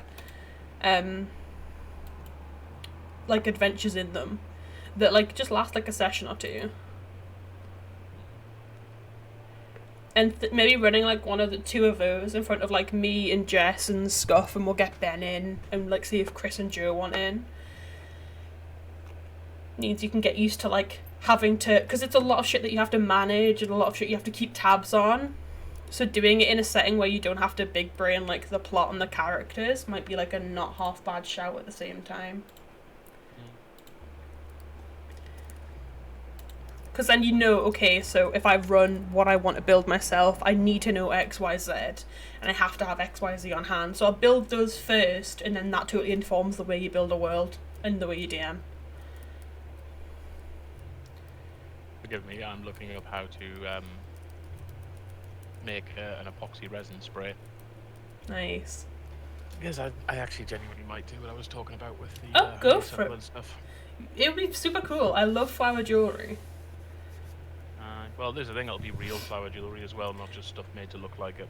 Yeah, no, I've seen people like epoxy resin steal in flowers before, and it's very cute. The thing is, I'm not talking about like a disc or anything that's got a flower in it. I'm talking about just a very like coat over the entire flower, so it's like. Which is so much cooler, subjectively. A flower and its stem, mm-hmm. And then I can attach the stem to something, you know, something like an ornament or something. I don't know. I'll work something out. Yeah, no, that would be amazing. I shall have a think. It's a cat. Yes, there is a cat. I've never noticed that cat before because I don't give a shit about cats. Boo, bad take. I've got no problem with cats. It's just a lot of the cats I've met are dicks. So. Well, that's cats for you. That would be fair. Well, if they're nice cats, I've got no problem. There's a woman in here I don't think you've met either. She only comes on Woman Day. Oh, cool. Her and Snake's, a lot of the quests sort of overlap with each other. Her and Snake's quest overlap quite heavily. Mm-hmm. So if I come tomorrow, I should see her. If tomorrow's Woman Day, yeah. Maybe. I wouldn't know. What do I know about woman?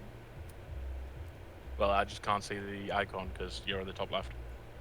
Which again is fine. I'd honestly recommend that's the best place for the cam. Because this is the Potter. This was a massive stupid of me. I sometimes forget that. Yeah, I still think it's the best place. Anywhere else and it'd be obscuring the screen a bit too much, you know? That's true. Stop yawning. Or I shall kick you in the lady parts. I am very tired. I have a terrible feeling we won't get the Stardew Valley that we maybe thought about doing in. Sorry, bud. It's fine, it's fine. You know, get done what you need to get done. I finally managed to get my RimWorld mod pack working, so I can always just bash a bit of that out. You could do it on stream if you wanted. I'll sit and chat and nod off to the dulcet tones of your voice. I'll do it someday, but I don't think I'll do it today. There's also a couple of Legendary Lords came out for Warhammer that I do want to look at. That I haven't played yet. Baller. So, nice. One of the Skaven is... Skaven, they're horrific, but I love them. Rat boys. Rat boys. Oh, do you mind if I tell you a bit of lore? Go for it. Hit me with that lore bomb, baby.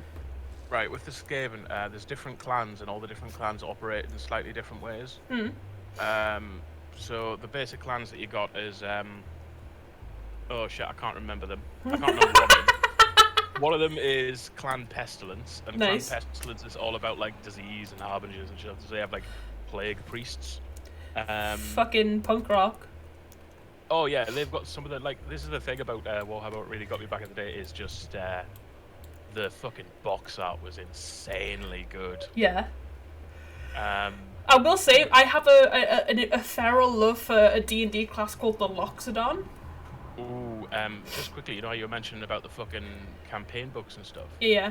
I do have a few army books for classic Warhammer. Like I've got the Vampire Counts one, and it goes into detail about like the lore and stuff, but also about the units and things like that. Nice. So I might, if I come over to yours, I might bring those over for you to have a look. Yeah, absolutely, like, man. It was genuinely a Christmas idea to Jess as well. Before I've got the Beastmen somewhere, which is huge, and that's a good one. I've got the Skaven, I've got the Vampire Counts, and I think I've got something else. But it was genuinely just an idea. I was like, have a look on eBay, and if you can find some second-hand ones, just get me them, because I'm absolutely fucking fine with that, you know? Yeah. Because they are very interesting. So yeah, I think you'll enjoy those. I'll bring them over sometime. Oh, you've got to stop going to town when it's like night time. I know, I just need to find that like hobo guy. Well, he's going to be asleep now, that's the point. Not if I have anything to say about it. I mean, he lives in a barrel, you can just kick him awake.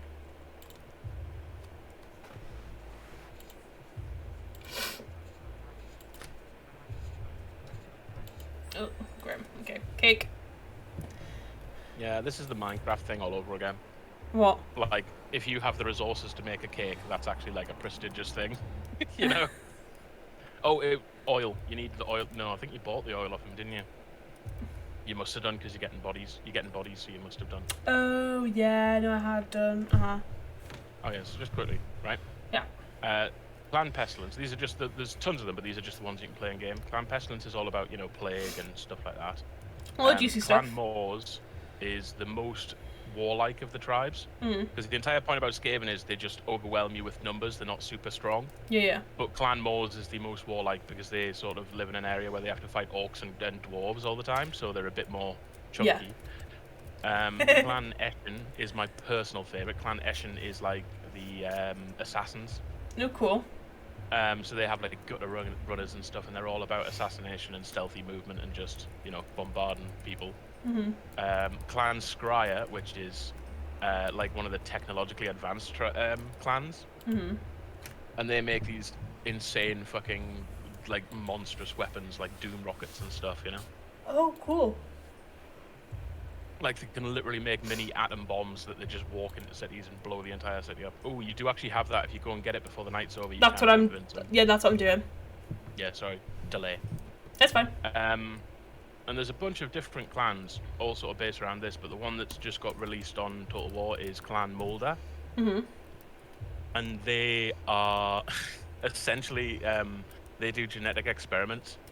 They make these horrible aberrations and stuff, you know, like these gigantic fucked up monsters. Mm-hmm. And rat ogres and stuff. That's what their sort of powerhouse is. That's kind of cool. You say that until you see some of it. I like weird shit though. That's kind of baller, dude.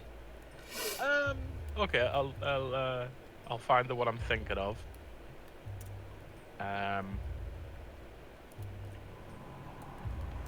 Any sort of creepy shit I'm into, man. Oh, you'll like Skaven, but you'll definitely like Clan Moulder. You'll like Clan Moulder and Clan Pestilence if you like creepy shit. Hell yeah. Oh, I don't think I do have 5 faith, Chris. You should do. Check all the chests. You might have put them outside.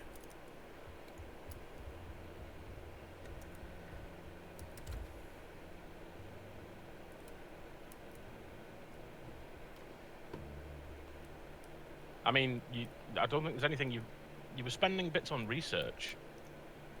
But if you check the chest outside your house, you might have it in there. Hmm.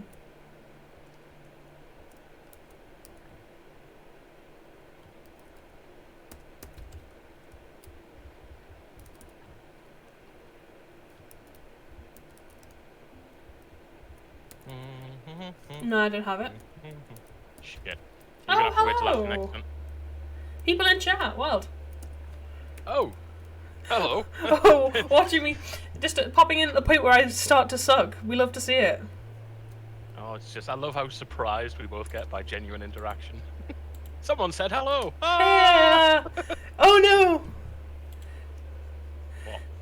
In theme of the rat discussion, it's like, have you ever picked up a stone and like seen all like the bugs like scuttle out? That's us. Oh, graveyards that I've kept. In terms of game, this is the first graveyard that I am keeping. In real life, unfortunately, none. Such is life and death, apparently.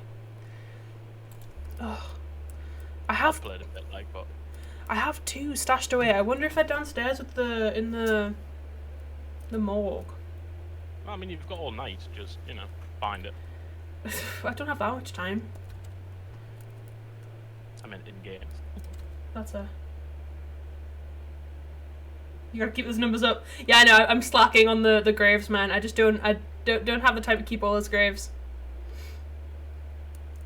We'll unlock cremation, then it's not as big of an issue. It feels cruel though. I will never have it not feel a little bit mean to be like, I do not have the capacity to deal with you, therefore I shall send you into the fire.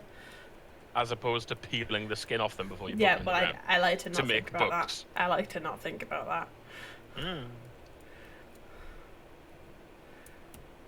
Yeah. There's also a genuine reason why I'm keeping one graveyard at a time is that I feel like if I saw plot stuff and Chris wasn't here to see me see plot stuff, he would get very grumpy, since this is me.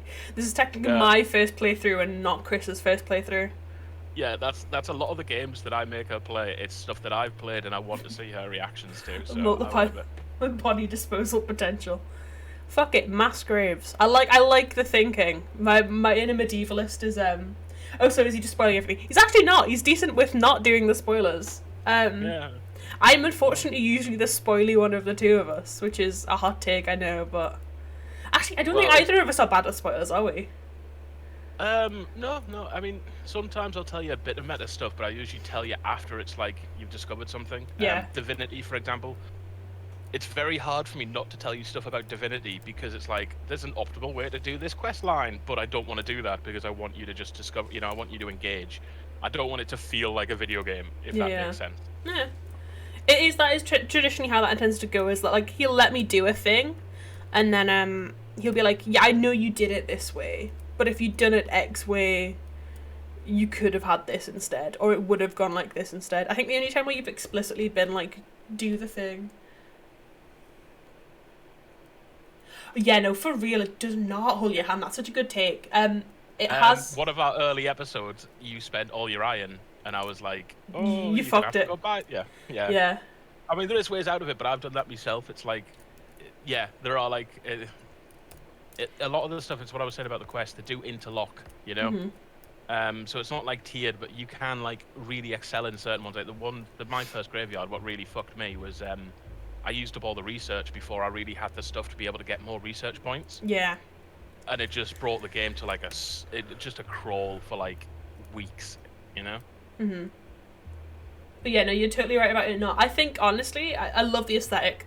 Chris was totally right in picking this for me as an aesthetic-based game.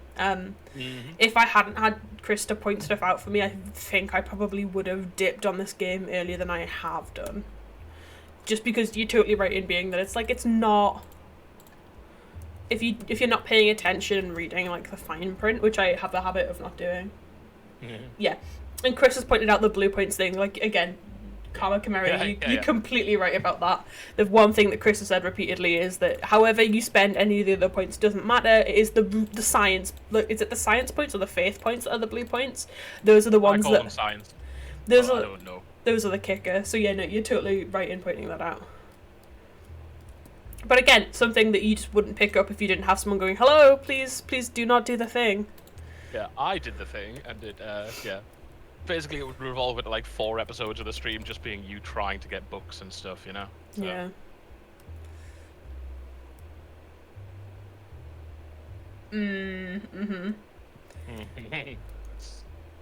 See, that's why I make a big point of, and I think this is a discussion me and Chris have to have, because he's not a reader, I don't think, in games. I make a massive point of like actually reading stuff out on stream, even if it's the most asinine stuff, because at least then I'm processing that information. I will say I'm actually not bad. It's just with stuff like CK2, I've seen that stuff. New tech boots and science orbs are different. Okay, cool. Yeah. When I see like blue tech orbs, science is what you use at the bench to research. Yeah, to actually research shit. Yeah. No, it's just when I'm playing like CK2, for example, I literally need to read the first 2 letters of the pop-up, and I know like what the pop-up is because I've just seen it that many thousands of times. So, like if we're playing Divinity, when I'm doing a conversation, I'll let the conversation run, especially if it's voice acted. I'll let them do the voice acting. But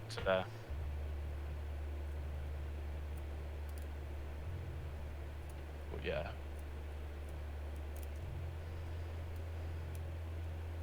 Speaking of which, we'll have to get back to Divinity after Pride Month. I mean, we can keep doing Divinity during Pride Month. I have days off that are proper like Divinity days, but like it's just doing once a week, doing like dumb shit and making it Pride themed this month probably doesn't hurt that much. Yeah. Hey, daddy dating sim. Hey, look. If we're gonna have a little bit of goofiness, what can we have? I mean, like I say, I'm all for it. I'm all for playing whatever games you want to make me play, but I punish hard. So, you know, the more like, dating sims and stuff like that you make me play, the more stuff like the more I'm going to be playing first-person shooters. Yeah. Yeah, I've kind of braced myself for that. The fire is so pretty. I do have to say, there are like the lighting in this game's minimal but gorge. If you go to the west a bit, Yeah, I know there's that. a campfire there. I did not know you could fuel that. Yeah. I didn't. I probably should start doing it, but my brain just. I don't pay attention to it because I don't have like. I'm not using the bonfire to cook things, and I'm unfortunately very one-track minded. Although I will endeavour to fuel it up now you mentioned it. I mean, you've got sticks on you. You could probably fuel it up now if you wanted. I'll have a checkarooski. I might not though. I'm always woefully underprepared. Yeah, no. I don't have enough sticks. It's got to be in multiples of 10. I'll get some firewood. Yeah. Again, I spent like the past 5 minutes ago. There was like the hunt for firewood, and then I dumped it all in the forge for whenever I need it. And now it's like, oh yeah, there's firewood for other things. Oh yeah, no. You put enough firewood in the oven that you probably won't need to refuel that for like at least another 10 or 11 hours. I mean, I'll take that. And that's if you're cooking constantly, you know. Which I never am. I probably actually need to dump some mushrooms on there or something. You can get this to the point of automation later on, and I've got it to the point where I've just got automated coal coming in, so nice. Everything is fully fueled at all times. I think you'll quite like the automation, to be fair. I do like something when it's effective, I must say. I do like efficiency. Oh yeah, I've just put more sticks in there, irregardless of the conversation we've just had, and then looked at me like, oh, I have the capacity. Like, I have fucking 2,000. So it takes 5 points. Yeah, you got 2,000. It takes 5 points per big mushroom. Yeah. Molly not paying attention to stuff strikes again. Hey, short attention span. Look, it's diagnosable. You have to leave me alone. There we go. That's kind of. It's diagnosable, but it's not diagnosed. So.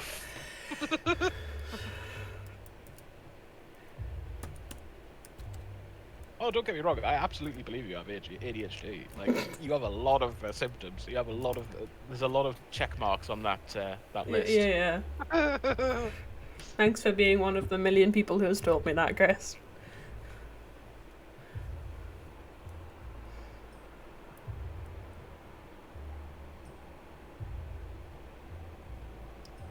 Yeah, I think that's actually a really good shout. I think, again, I very rarely play resource-based games, so the idea of, like, doing automation is kind of over the top of my head. But if there's not enough, like, it's so much work to get things automated that if there's not enough, like, if you don't need it, then it's, like, just an encumbrance at that point. So if they've updated it to be have automation systems, but there's nothing for you to automate, it's kind of like, okay, you'd hope there's something coming in the future, but that's never guaranteed with games and game devs. See, that's the thing. I played a lot of the crafting survival games and stuff when they came out, and they were like the hot new thing. Mm-hmm. So like that was every game for a long time, and it's just got me to the point where I'm so burnt out on them.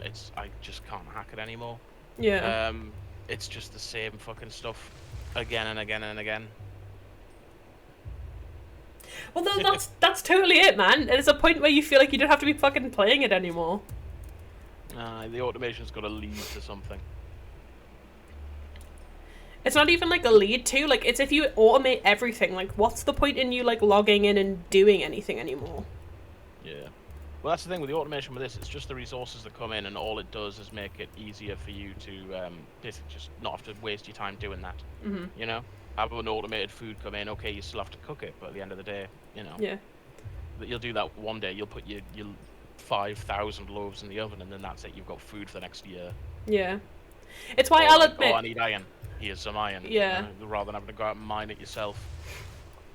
It's why I'll admit, like, without sounding cringe, I'm one of those Minecraft players where I've played Minecraft for years, but I fully do not understand how redstone works, because one of the things is that, you know, you use it to automate, and it's like, well, what's the point anymore if I just don't have to do anything? Also one of those. Like, I have no idea how redstone works at all, but it's like, well, I mean, I can do everything by hand, so I don't really give a shit.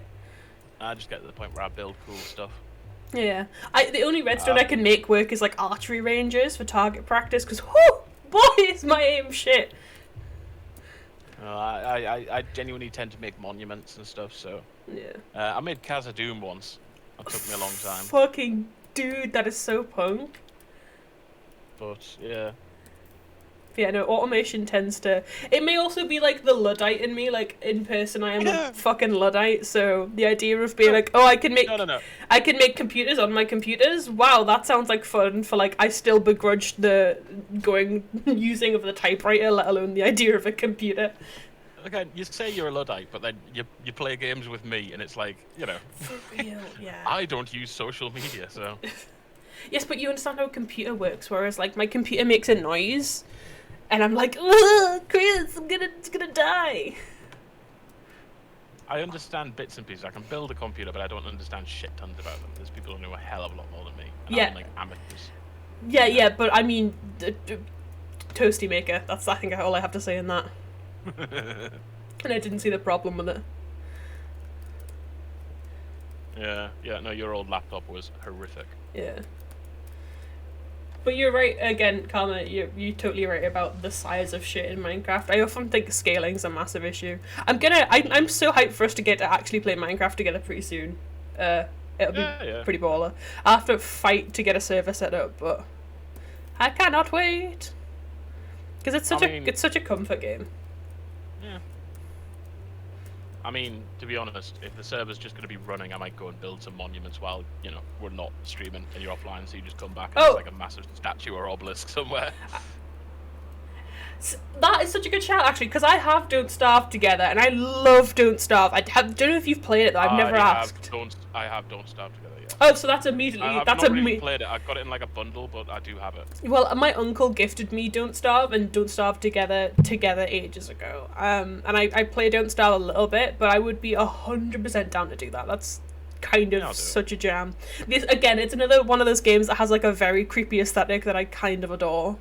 Again, I will say I know literally nothing about it. I've played it for like, I don't know, like 15 minutes or something. It was just a game I got in a bundle, but I do have it. Oh, so thank you for the follow. For oh gosh. No, absolutely, I'm up for that. I've played like a couple of hours. I'm phenomenally shit at it because that's it's one of the survival games where the survival actually matters.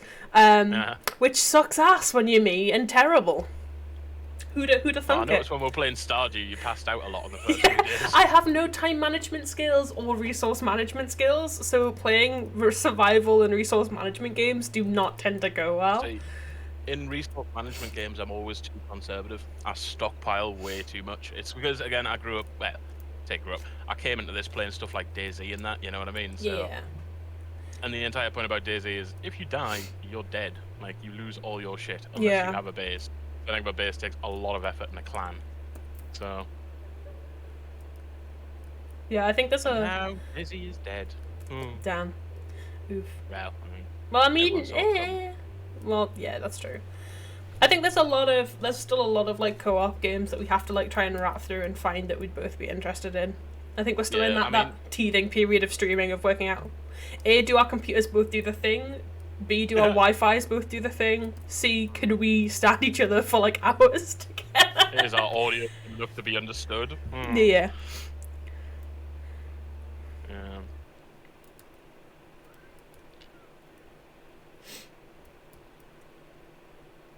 Yeah, that's that true. is very true, yeah. I mean, don't get me wrong, I'll still try and break that. I've heard that about it, but I'll still try and break that. I'll still try and make it so we have at least a bit of a safety buffer. But I am usually in resource games like the one who's like, oh, I'm self-sufficient.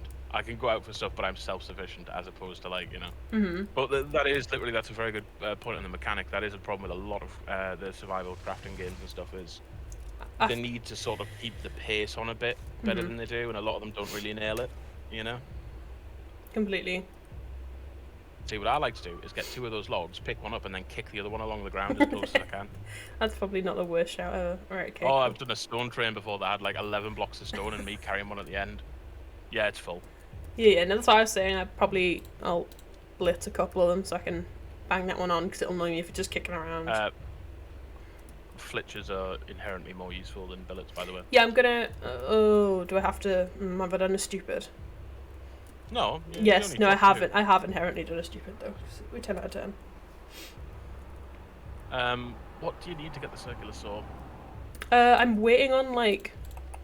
Oh shit, I can do it! Saw, nice. Yeah, if you get the circular saw, you can saw them straight into planks, and you get better resource return. Hell Oh yeah, we love to And see you can it. make beams, which you are going to need for like pews and stuff, you know.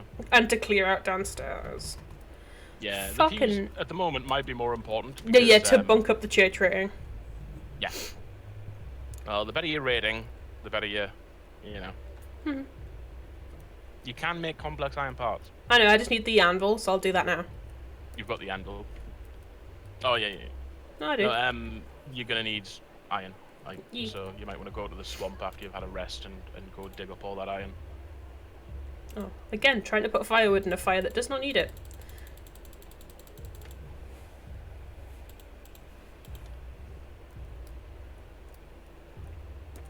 But yeah, I do think we're in that teething period of working out what we can actually do together. So I think inevitably there'll be more co-op games that we try and put time into. I want this to take off, like, not massive or anything, but, you know, enough people watching that I can make you play games that you would just never play on your own. And I don't mean stuff like Metro, because I think you'll play Metro. You have played first-person shooters. You've played, like, Far Cry and stuff. So you'll be okay with Metro. It's just a bit creepy. But I would love to get to the point where I can make you play, like, Armor with me, for fuck's sake. That would be amazing.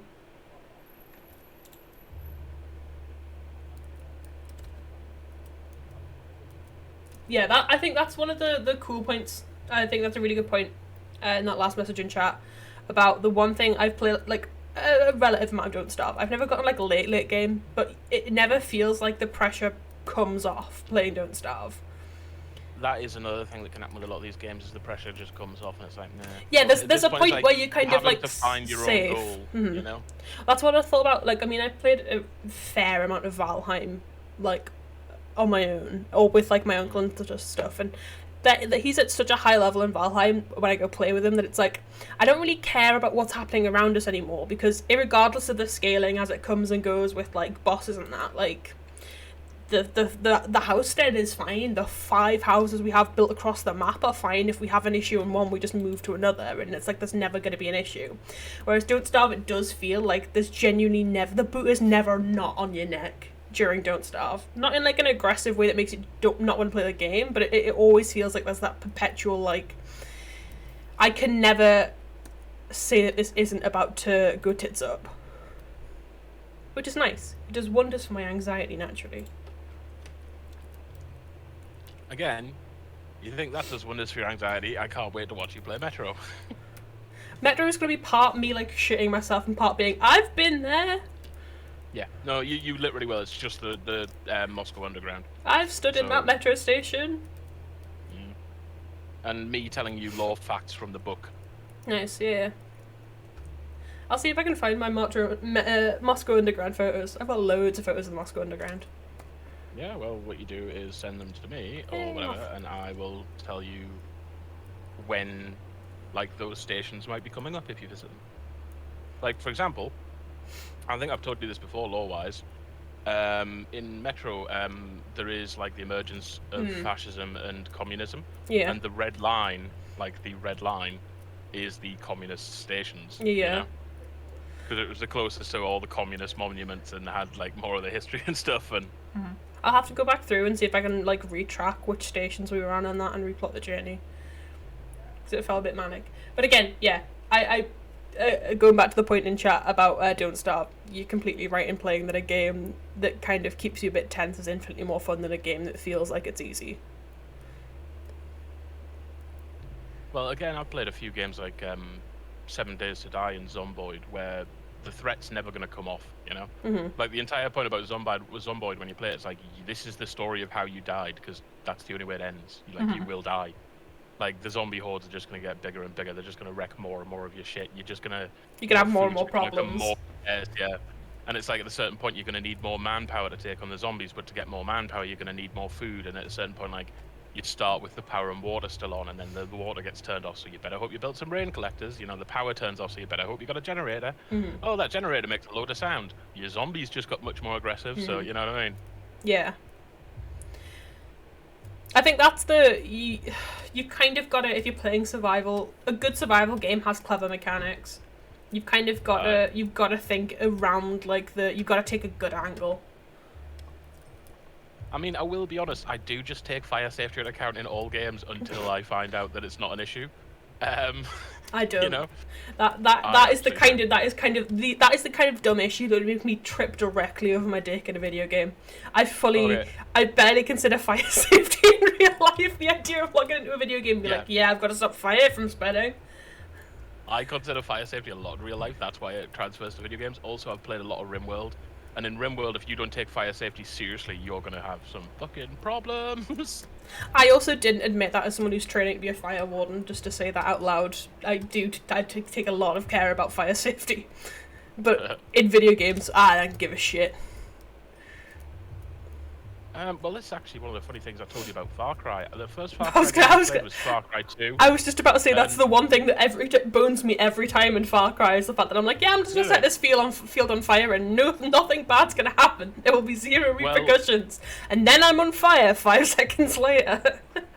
In Far Cry 2, the big sort of selling point, like the big new mechanic they brought in was the fire spreading mechanics. Mm-hmm.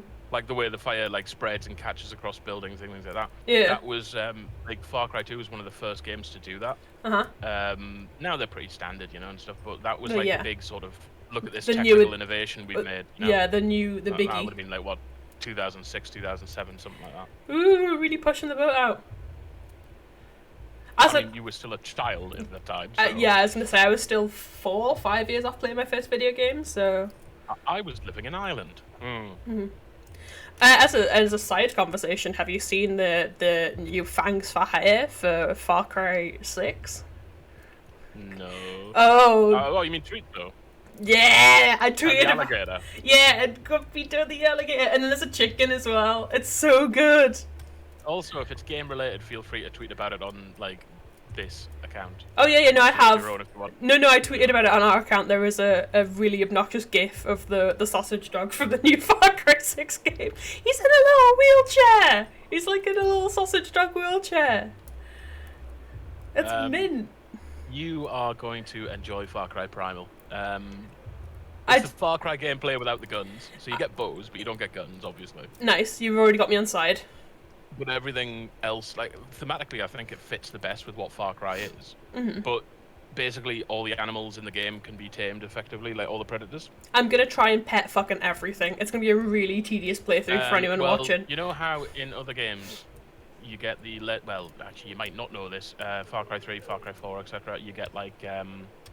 legendary animals that you have to hunt, and that's what you need to craft like the biggest ammo pack or whatever. Oh, cool. You get like a little bit of that in Far Cry 5 with them. Yeah, no, Far Cry 5 was the game that sort of chopped it. Far Cry 3, Far Cry 4, Far Cry Primal. Those are the games where that's like a big thing. Yeah. In Far Cry 5, you can tame the legendary beasts and stuff. Mm-hmm. So you can get like lions and saber-toothed tigers and shit as your followers in Far Cry Primal, or you can later on get the legendary versions of them. You know, like the albino lion. Yeah. And things like that, but I think you'll enjoy it. I can't wait, man. Far Cry is like, I'm very touchy with gun games and that sort of thing. It's just not a thing I was brought up around. Yeah. So I used to play like Call of Duty Zombies lots as a kid, and that was it. Like gun games until I got my own computer and could play my own video games. Again, you used to play that a lot as a kid. Me and my mates at the age of like 17, 18, we used to get like a bag of green in and just play that all day. It's like... It probably, because there's like a 7-year difference between the two of us. It's closer to 8, but yeah, like 7.5, 8. Oh, thank you very much for stopping by though, dude. You too, Karma. Aye, right. Enjoy the rest of your day, mate. Well, depending if there's a day left, yes. Yeah, you know what I mean. But yeah, thank you very much for stopping by. But yeah, no, Hopefully see you later. But to be fair, we probably were doing that about the same time. Me and Jay used to just play zombies together. See, you know the big game that you play with like your mates, local co-op and stuff. For me, growing up, that was Time Splitters, Time Splitters 2, and then Time Splitters Future Perfect. Yeah. Like the biggies. And again, I can get both those emulated. So for us, it was Just Dance. How did I know you were having a queer kid? How did I know you have a queer kid 101? Yeah, them and their 5-6 mates all sit around, order pizza, drink like Coke, and like fucking play Just Dance all night. There were a few games that me and my mates would play. The Baldur's Gate ones were big. I did a full playthrough of that with multiple mates. Yeah. The ones I was talking about earlier on. Time Splitters 2, Time Splitters Future Perfect, which is just Time Splitters 3. Basically. Yeah. what was it? Hitman Silent Assassin. Mhm. I remember being Jimmy Big Dick at a party once when I brought Hitman Contracts over, and I was the That's first one to have it. pretty And I sexy, was like, man. yeah. And then there was Hitman Blood Money, but those were like the type of games that we'd play. Super Smash Brothers as well was a massive one. Oh, Super Smash Bros. We play a lot. We play Mario Kart a lot as well, and Mario Party. For me, it was Super Smash Brothers Melee, and like I say, that one for me felt like it had the most for like local play. Yeah. Because it had 3 different campaigns, well, I'll say story modes for every character. It had a shit ton of unlockables. Like the first game on N64 had 4 unlockable characters. The next one had like 20. Nice. Like half the roster was all unlockable. Yeah, that's pretty baller. And then it had the challenges, which really do add like weird different things into gameplay and stuff. You know, that's interesting. I've always wanted to. I know we do like vibe nights with the squad. There's a game called Pummel Party that might be quite good because it's Smash Bros but violent, and I've always wanted to suggest it. Yeah. Well, I'll have a look at it. You can show me. I'm sure I'll be up for it. Because it's like cheap as fuck. I'm willing to buy it, and like because we can remote play it to everyone. But Yeah. it's just Smash Bros but like a little bit more ambiguous and a lot more violent, and it looks kind of good. Just since we rotate like fucking, we play Jackbox and then get drunk together, and that seems to be it. So. Oh yeah, no, I'm definitely up for playing more stuff, and you know, again, I'm trying to lay off the drink a bit because the lockdown had me drinking a bit too frequently. But you know, if they're planned, I'm fine with that. So. Well, that's the thing. I've got like 3 more weeks until I move out the flat. Aye. So I kind of maybe want to get like one more like maybe cheeky drinks in with the lads. Yeah. Right. Before I have to like go to bed at reasonable times and like respect like noise and that. Yeah. Do all those or just order a shit ton of soundproofing. do all those things that boring people who live with their parents do.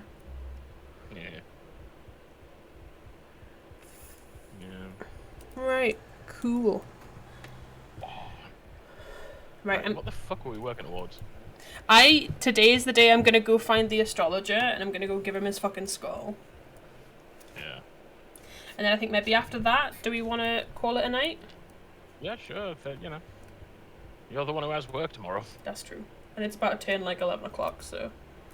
The thing is, on Fridays I've got literally nothing but time because I don't have to be up for anything on a Saturday and Jess is at work. So. Well, I didn't expect to have today off. I usually am at work today. But then on the I thought so, yeah. And then I looked at the schedule a couple of days ago and I was like, fuck, I've got the day off. You usually do Friday, Saturdays, Sundays, don't you? Sunday, Monday, so. Yeah. So I'm in Saturday, Sunday, Monday this week. And then next weekend I'm off all weekend. See, that's the problem about late night streams. If you get a day off for the weekend and you're not doing anything, like just do a late night stream because for me, it's the nights I can stay up late is the nights you can't because you've got work next day. Yeah. And the nights that you can stay up late are the nights where I've got shit to do in the morning. So. Well, next weekend I'm off. I'm at work Friday. I'm off work Saturday and then potentially Sunday. So we could do a Friday, Saturday, Sunday night late streams. Yeah. Like I say, get a few hours in. There's plenty of stuff to do, you know. And again, if you don't want to be just bashing there, sitting and playing a game for 3 hours, you could play a couple of hours or something. I could play a couple of hours or something, you know. Yeah, it'd be nice. It's alternated that way. And that'll be good actually, because then we could get like a stream pause break in, so we could do like 2 hours of something, and then be like we're getting like a half an hour off, and then do another 2 hours of something else, or whatever. Yeah. Oh. You know that corpse is only going to be going one way, right? Yeah, I know, but I need to get this in. After you do it, I didn't even pick up the fucking skull! Go deal with the body, and then use the teleport stone to get there before nightfall. Good shout. Big brain. I actually don't think you're going to be able to do that, because, again, the donkey only comes at the end of the day. Where are you going? I'm trying to find the little hatch. You walked past. I know, I'm still struggling. Let me struggle. Yeah, no, I'm not letting you struggle. I'm letting you struggle. That's part of the fun. There'd be no fucking fun if I was essentially just being your background walkthrough. Fair. You say backseating's allowed, but that's more for anyone who drops by in chat. That's not for me. That's true. Build a cider press. Get yourself a zombie. Open that fucking way. You know what? Use the stone.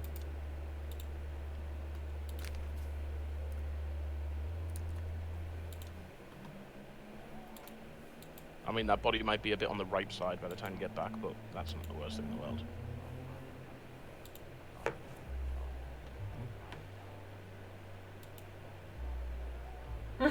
Partners in crime. I believe you have a talent for anatomy. I pulled his skull off and then just rinsed it in the sink. No, you've got to do more than rinse it. The skin won't come off. Tendons do a job for a reason. Oh, obviously I meant peel it, then rinse the skull. I didn't mean just wash the head. What am I, a Japanese warlord after a battle? No, that's not to get back into that. I know a lot about taxidermy. There's like a process to taking flesh off bone. Oh, you're not creepy as fuck. I prefer... Actually, that's a good point. You've got Netflix. You might want to think about watching the Hannibal Lecter TV series. What, the one that Brian Fuller did with Matt Mikkelsen? Oh, I think that's the name. It sounds sufficiently Germanic.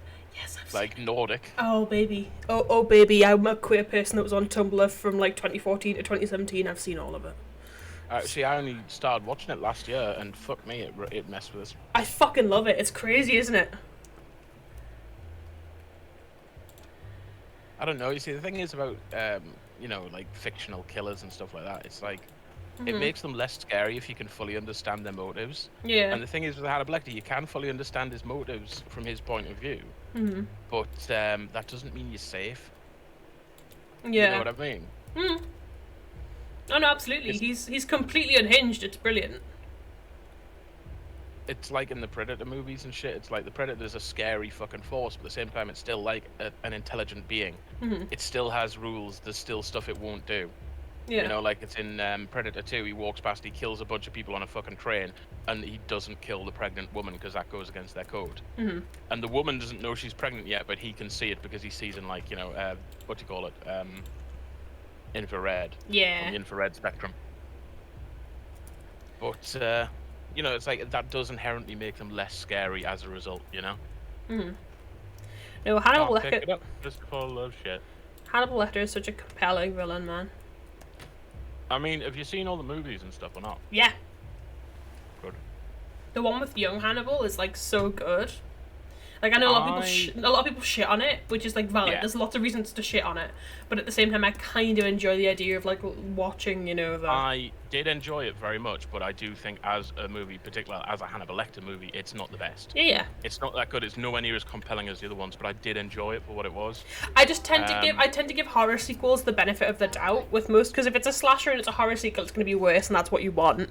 And if it's something that's trying to be intellectual, if it's worse, that kind of sucks ass. But Texas Chainsaw Massacre is my favorite horror film. Nothing will ever beat Texas Chainsaw Massacre is a slasher, but the second film they did one where they tried to like put more into the background of this like Leatherface, and it's amazing. It's one of my favorite films ever.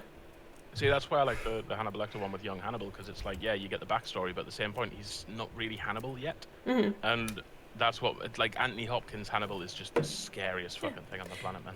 The fact that it's not a redemption arc, if you do a serial, like a horror prequel, if you make it a redemption arc, I'll end your life. But the things like that, the Hannibal, like, prequel is not like he was like misunderstood and that's why he did it. It was like, yeah, it was a dissension arc, yeah. Yeah, he did bad things because he's a bad person. Suck my nuts. I'm not changing that. And that's the kind of goal that you want, whereas like sometimes you get a bit like, you didn't want to be this way. It's like, fuck off. Get out of here. Out of here. I don't care. I enjoy a villain that's bad for the sake of being bad.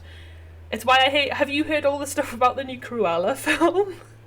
I've seen a couple of memes about it, but I don't know what the fuck it is referencing. So Cruella... I assume it's gonna be shit. Cruella de Vil is like... the two characters that I used to love as a kid were Cruella de Vil and Ursula. And I look like Ursula now relatively, and I always enjoyed her because she was fat and so am I. And I always wanted to look... You know how I said, just quickly, give me like 20 minutes after we're finished so I can show you some Total War 2 stuff. Yeah. They made up a character for the pirate, the undead pirate faction that's basically her. Nice. That's 10 out of 10. I fucking love that. So yeah, I love Ursula so much. And then Cruella de Vil. Yeah, no, and then Cruella de Vil was like, I've always felt like an Ursula. I've always wanted to be a Cruella de Vil because getting puppies is my aesthetic. Ew. But like I've always really enjoyed the idea of having like female villains. There's like a lot you can say about the way that they're drawn and kind of typified, but I've always liked the idea of like the fact that she's so painfully fashionable. It makes her like ugly. It's like cool. And the new Cruella film's a lot about like her as like a person who enjoys clothes, and there's like a big like very like thematically a lot of it is about like clothes and fashion and that sort of thing. So why is everyone taking the piss out of it? The reason why Cruella de Vil hates Dalmatians enough to skin their puppies to turn them into a coat. Oh God, no! Please, no. It's because as a child, she saw her mother pushed off of a cliff by 3 feral Dalmatians, and she was plunged. Dalmatian is a very rare feral dog. If you see a feral dog, it's usually mongrels. It's very rare. I'll do you one better. She thought it was the Dalmatians' fault all through her life, until she got to an age where she found out that the older woman who had been tutoring her in like the fashion industry or whatever had actually trained the dogs to attack and blown a whistle, and had been the one who had sent the dogs to kill her mother in that attack. Story writing. Fuck it. And that's not a joke. I'll see. I know. I see. It's not going to be on YouTube, but I found a video of it to send to Ben just to bully him about it, and it's so fucking funny. I have to send you the Tumblr link, then goddamn I will. I'll do it after. Like, I'll be showing you stuff anyway, so you can do that. That's fair. Oh no, there we go straight away on YouTube. First link, baby. 1 minute while I pause next to this hole. It's... You do this thing as well, you do this girl thing, and I say it's a girl thing because it's what all the girls in my life do. When they like stop playing a video game, they just put down the controller and just start doing other shit, and it's like, you know there's the pause button, right? Like, yeah. it genuinely gets me, like, Jess just puts the fucking controller down, like, pause it. Yeah, pause it. I'm not pausing shit. It's about a minute into that though, bud. Watch it. I want to hear you react to it, man. I will. When we get off, I'll watch it before I start showing you shit. Oh no, watch it now. It's so. Okay, fine. Fuck it. Yeah, why not? It's so fucking funny, man. It's like what? Like after like 1 minute 50, you don't have to watch any more of it. I don't know. I know right, it's. I know that this could never really be done, but I would love it if we could just watch movies together on fucking For Twitch. real, I know. Like, we couldn't do it because DMCA would fucking out the arsehole, yeah. Fuck us in the ass. Yeah, but I would love to be able to do that because, like, when I was showing you bits of Kajaki, I would love to see the rest of that. There's also other movies, like indie movies like that I love and would love to show you. Oh, have you ever seen the Fundamentals of Caregiving? I don't think so. Because me and Ben watched that yesterday, and it's fucking amazing. You'd love it. Again, a lot of the ones that I will make you watch will be like psychological stuff, like psychological thrillers and. Oh no, Fundamentals of Caregiving is like a dark comedy. Oh yeah, I've got some good dark comedies. I want to make you watch Calvary eventually. Calvary is a good one. Pretty much anything with Brendan Gleeson in is usually pretty fucking good. In Bruges, we've got to finish In Bruges. We do have to finish In Bruges. We've got so many films that we have to. After In Bruges, I want you to watch Seven Psychopaths because that is just fucking amazing. I love it. I am very up for that. Stone Garden.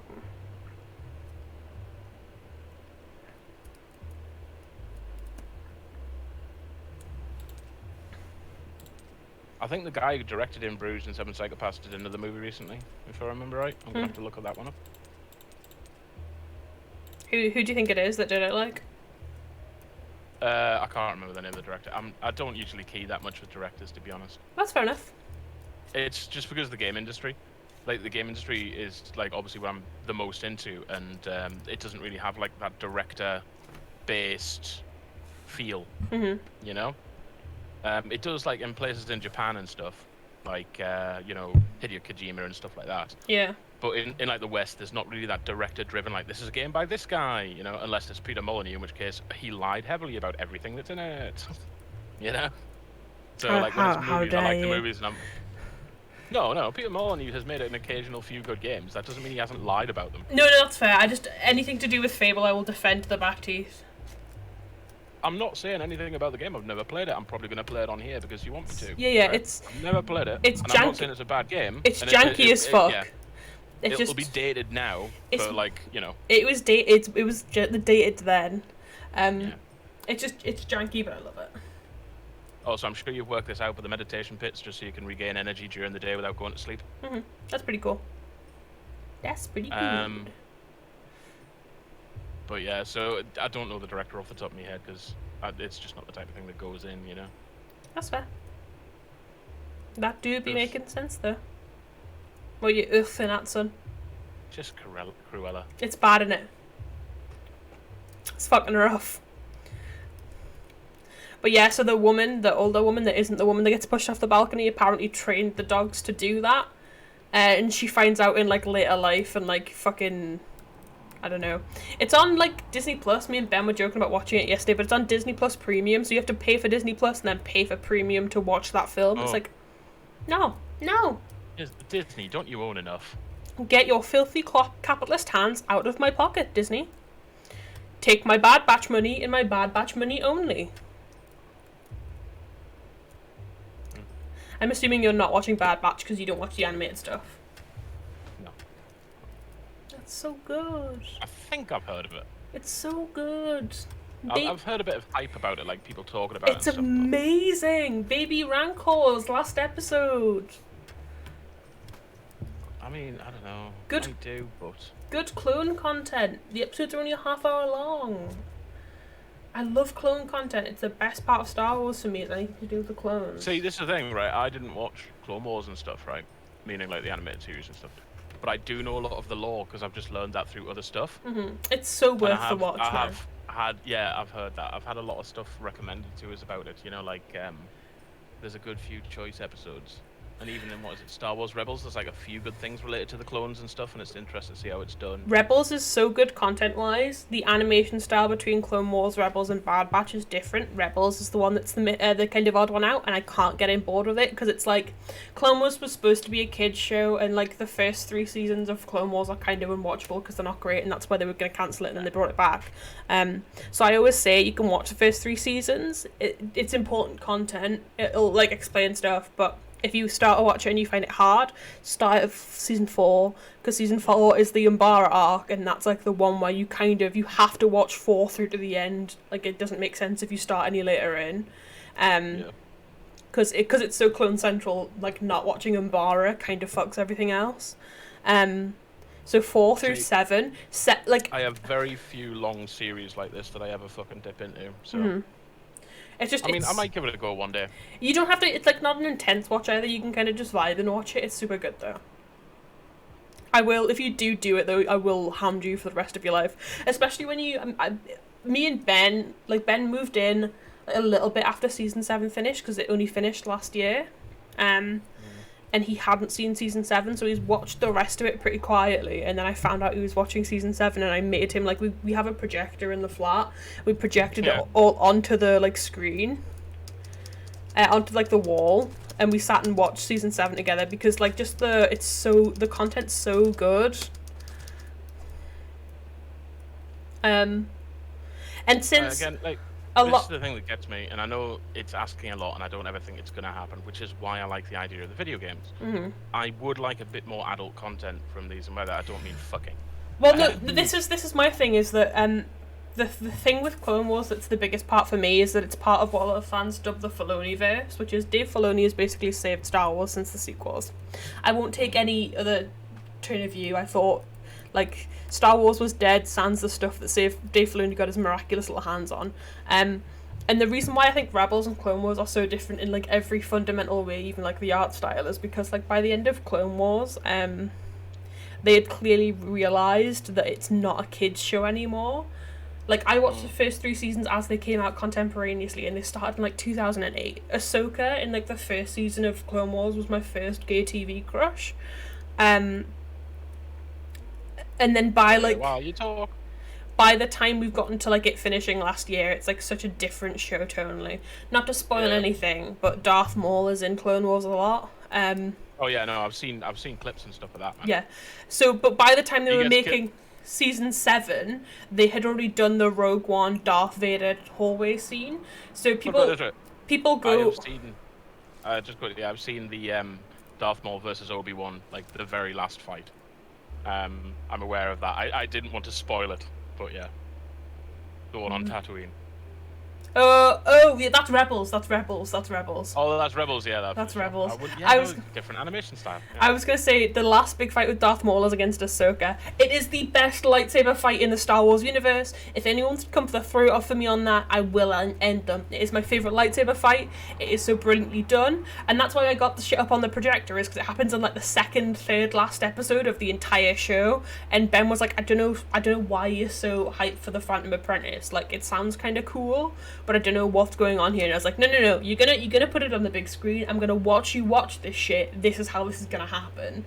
Okay, so it's fucking amazing. But to go back to my original point, by the time they were making season 7, we'd already had Rogue One, so we'd already established the Darth Vader hallway scene, and now that's kind of a running gimmick. Luke got his in Mando, Darth Vader got his in Rogue One, and Maul got his hallway scene in Clone Wars, in like again in Phantom Apprentice, maybe 7-11, not 7-10, and it's like he decapitates people with a parasteel board that he rips off a wall, and he does that's the one. He pulls an arm through like a door as it's locking and just cuts it off using the door, and you were sat watching it going like, this isn't like the shit they've dealt with before made it very apparent that this isn't a kid show anymore, but like you're watching like a level of violence that is just unprecedented in the Star Wars universe. So, okay, right. 2 quick things. Mm-hmm. Best lightsaber fight you've ever seen.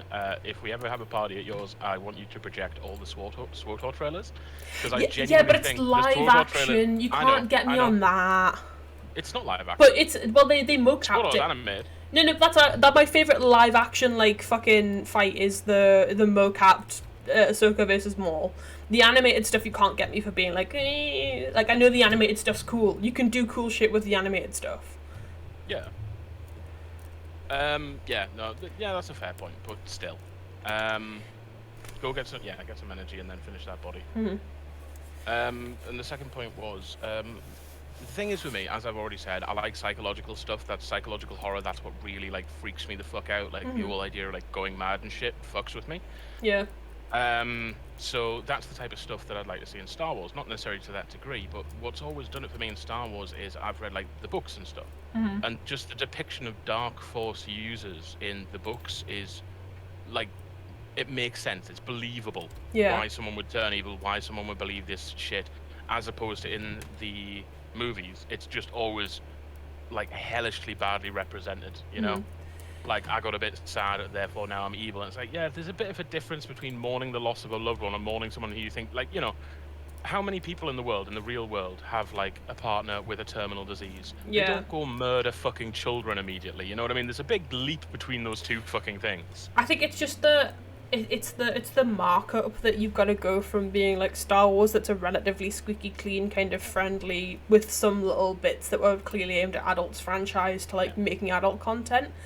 Yeah. Which is why going from like the end of Clone Wars, this is why I think Star Wars being in Filoni's hands is like such a good shout, because we've gone from like the end of Clone Wars where we're seeing things start to get a little bit dark thematically, and we're starting to see a little bit more violence to I need you to do a massive favour, and you can say no, but if I lend you the Darth Bane books, would you read them? Yeah, easy. Because, especially for you, they'll not be like a long read. Yeah. You read pretty fucking quickly. And I genuinely think, like, the thing is, it's like, he's the protagonist of the book. Or antagonist, depending on your opinions. Yeah. But even though he's the bad guy, you do kind of want him to succeed, especially in the first one. And in the second one, it does that style where, in all of them, it does that style where it jumps between 2 different series of events, you know, that intertwine. But in the first one, it's jumping between Darth Bane becoming a Sith and the Sith army and what they're doing to fight the Jedi. In the second one, it's like it jumps between Darth Bane and a group of Jedi that are essentially trying to hunt him down.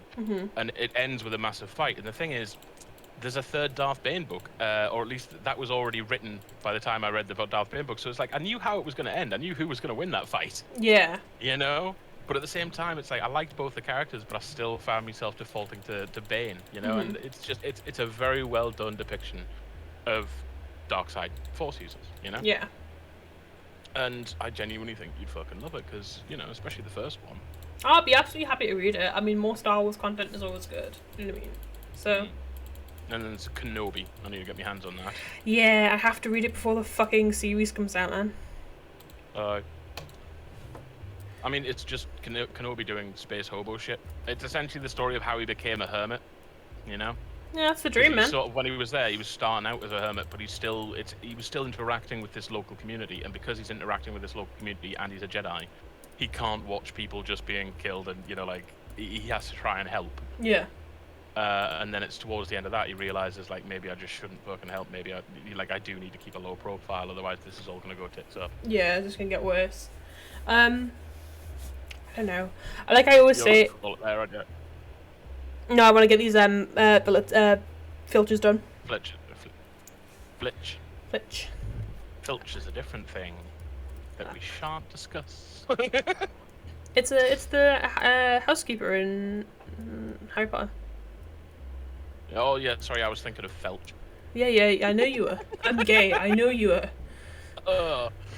You're not doing anything to be like, oh yeah, gay people are depraved.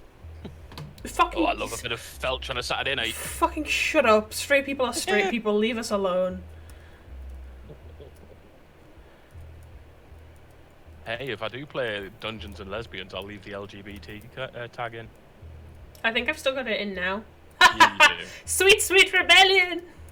That's okay. You are the gay, so it's okay. I am the gay. I do have a question about that. The LGBT, right? Yep. I remember when it was just LGBT, then it was LGBTQ. Yep. Then it was LGBTQ+. What does the I and the A stand for in it? Intersex, asexual. Oh, right.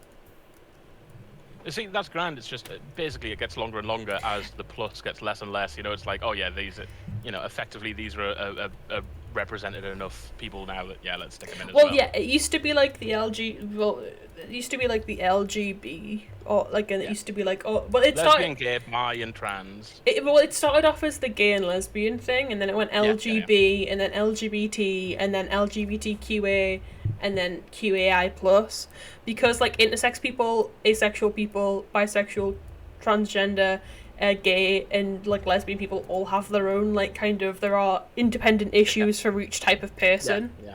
And a lot of them overlap, but there are a lot of them that are incredibly specific to each group as well. Mm-hmm. Well, you go from, like, you know, lesbianism is queerness, but homosexuality, and then, like, the issue of, like, womanhood. Gayness is homosexuality, and the issue of masculinity. Bisexuality, you go into the whole idea of being polysexual, which is a really big debate. Obviously, transgender people have whole massive social, ideological and medical issues that are their own. Same with people who are intersex, they have their own raft of medical and social problems. And then asexuals, it's a completely different spectrum, because we conceptualize the spectrum as like gay, straight, and then in the middle is in the middle, whereas like you get into the whole idea of being like sexual versus asexual is like a completely different spectrum, so that's a completely different raft of issues that you're starting to deal with. And then, you know, you get the plus, which is like demi and like fluidity, but you're still playing with those spectrums, whereas putting everyone in the acronym that has their own thing is like, cool, if you have these issues, you're in here. You'll find like a demi grayish type deal that'll fit you somewhere on the asexual spectrum, but like, you know, that's still at that spectrum.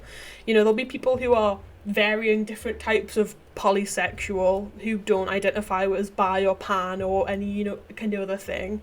But you still fit within the gay straight spectrum, like the Kinsey scale-esque deal that we're kind of saddled with. There are different levels of people who have different levels of relationships with their gender, but by putting transgender in there, you technically cover all of them, because it's a discourse that I'm not the most familiar with, but you know what I mean. By trying to cover all of the bases in the big brackets, it means that people stop feeling like alienated, I guess. I'm gonna have to look at some pictures of boobs now to maintain my heterosexuality. Funnily enough, I'll do the same thing to do exactly the opposite. But no, it's a good question. Like a really good question. I was just thinking about that this morning, actually. Well, I think it was this morning. It could have been yesterday. The day's kind of blurred together. What, the thinking about boobs? No, the LGBT Oh, yeah, thing. Yeah, no, that tracks. Because I had no idea, and then I was like, I remember when it was just LGBT, and I remember when T was the new edition, and that was like, woo. Yeah, it's also a really good dog whistle. If anyone tries to insist that it's LGB, you can do a swift old right hook to their jaw, and if you knock them unconscious, even better. Because people nowadays you're use... You're not going to knock them unconscious by hitting them in the jaw. You hit them in the fucking temple if you want to turn the button off, you know? Even better, because anyone who nowadays insists that it's just LGB, they're a transphobe. Yeah. Well, that's the thing. I'm not insisting. It's just like I'm absolutely outdated on this. Like I said, for my age, I'm a bit older than you, but also for my age, I am very old-fashioned in terms of not like beliefs. I'm not like conservative, but like I don't use social media, things like that. So I'm not really keyed into it. So the only thing I'd ever come across is things that are in my fucking social group. That's fine. Well, my fucking social group is very masculine-driven and working class as fuck. Working/criminal class. So strangely enough, don't come across a lot of trans people in that. Don't come across a lot of gay people in that. A lot of the people that I'm friends with, not a lot of the people, all the people I'm friends with, yeah, they've got no problem with gays and stuff, but I guarantee there are people in my area, around where I live, that are in the same like socioeconomic bracket, that absolutely would still have a problem with gay people. Yeah. Like, absolutely, they still will. And you know what I mean? So, No, all I'm saying is, don't come across a lot of this. I'm still in the closet to a relative extent for a very similar reason, don't stress. Mm-hmm. So it's a weird process that society is going through. But I mean, queer people have always been here. All shades of queer people have always all been here, and we've always had a voice. So I guess we're just waiting for the rest of your cis-hets to catch up with that. I mean, again, it all comes down to education. I don't just mean education about these issues, just education in general. Yeah. More educated people are less likely to be, you know, bigots. racists or homophobe. Yeah, basically just bigots. Yeah, that pretty much encompasses all of it. You know, and I'm not saying like, oh, get yourself educated, but I mean like literally, you know, people around here, like I say, working class, underclass, criminal class, usually don't have a lot of fucking education, you know, and it's like, you know, you end up stuck in the same sort of repeating cycle, and it's like, yeah, it's the same thing. It's a weird and very intersectional like discourse of the idea of like where class and sex and gender all fit, because you know, class perpetrates gender stereotypes, which you know leads to certain repressions. And it's pretty well. Again, from what I've seen, and this is just obviously from what I've seen, for me, it's like there's a lot of fucking race issues. And it's not like, you know, people getting fucking stones thrown at them in the fucking street, but there's like still a lot of people around here are very distrustful of anyone who isn't like white British. And I just find that fucking weird, you know. Again, it's because like if I see someone who's different, I'm like, oh, okay, this is interesting. Where are you from? Oh, I'm from fucking Sri Lanka. Oh, that's really cool. I don't know anything about Sri Lanka. I shall now learn. You know what I mean? Like it's never fucking bothered me, but a lot of people are just like, ugh.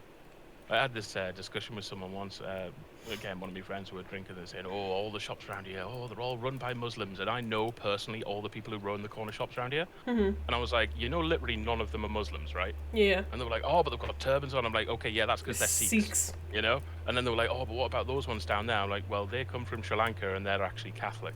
I was like, none of them are from, like, even the same country, you know? Yeah. Like, two of them are Sikhs and things like that. It's like, you know, and it's just people don't know that shit. You know? Yeah. It's a I weird... rather like Sikhs, actually. It's a weird world we live in, man. And there's a lot more to be doing in terms of progress. But it is what it is.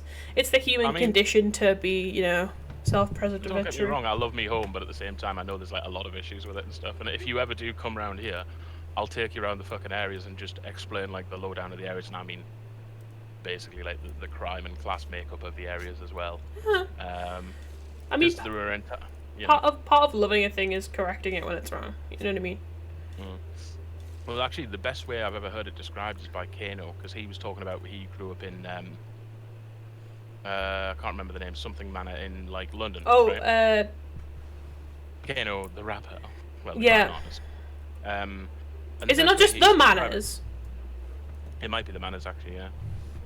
I'm sure it's just the Manners in London. Yeah, it is.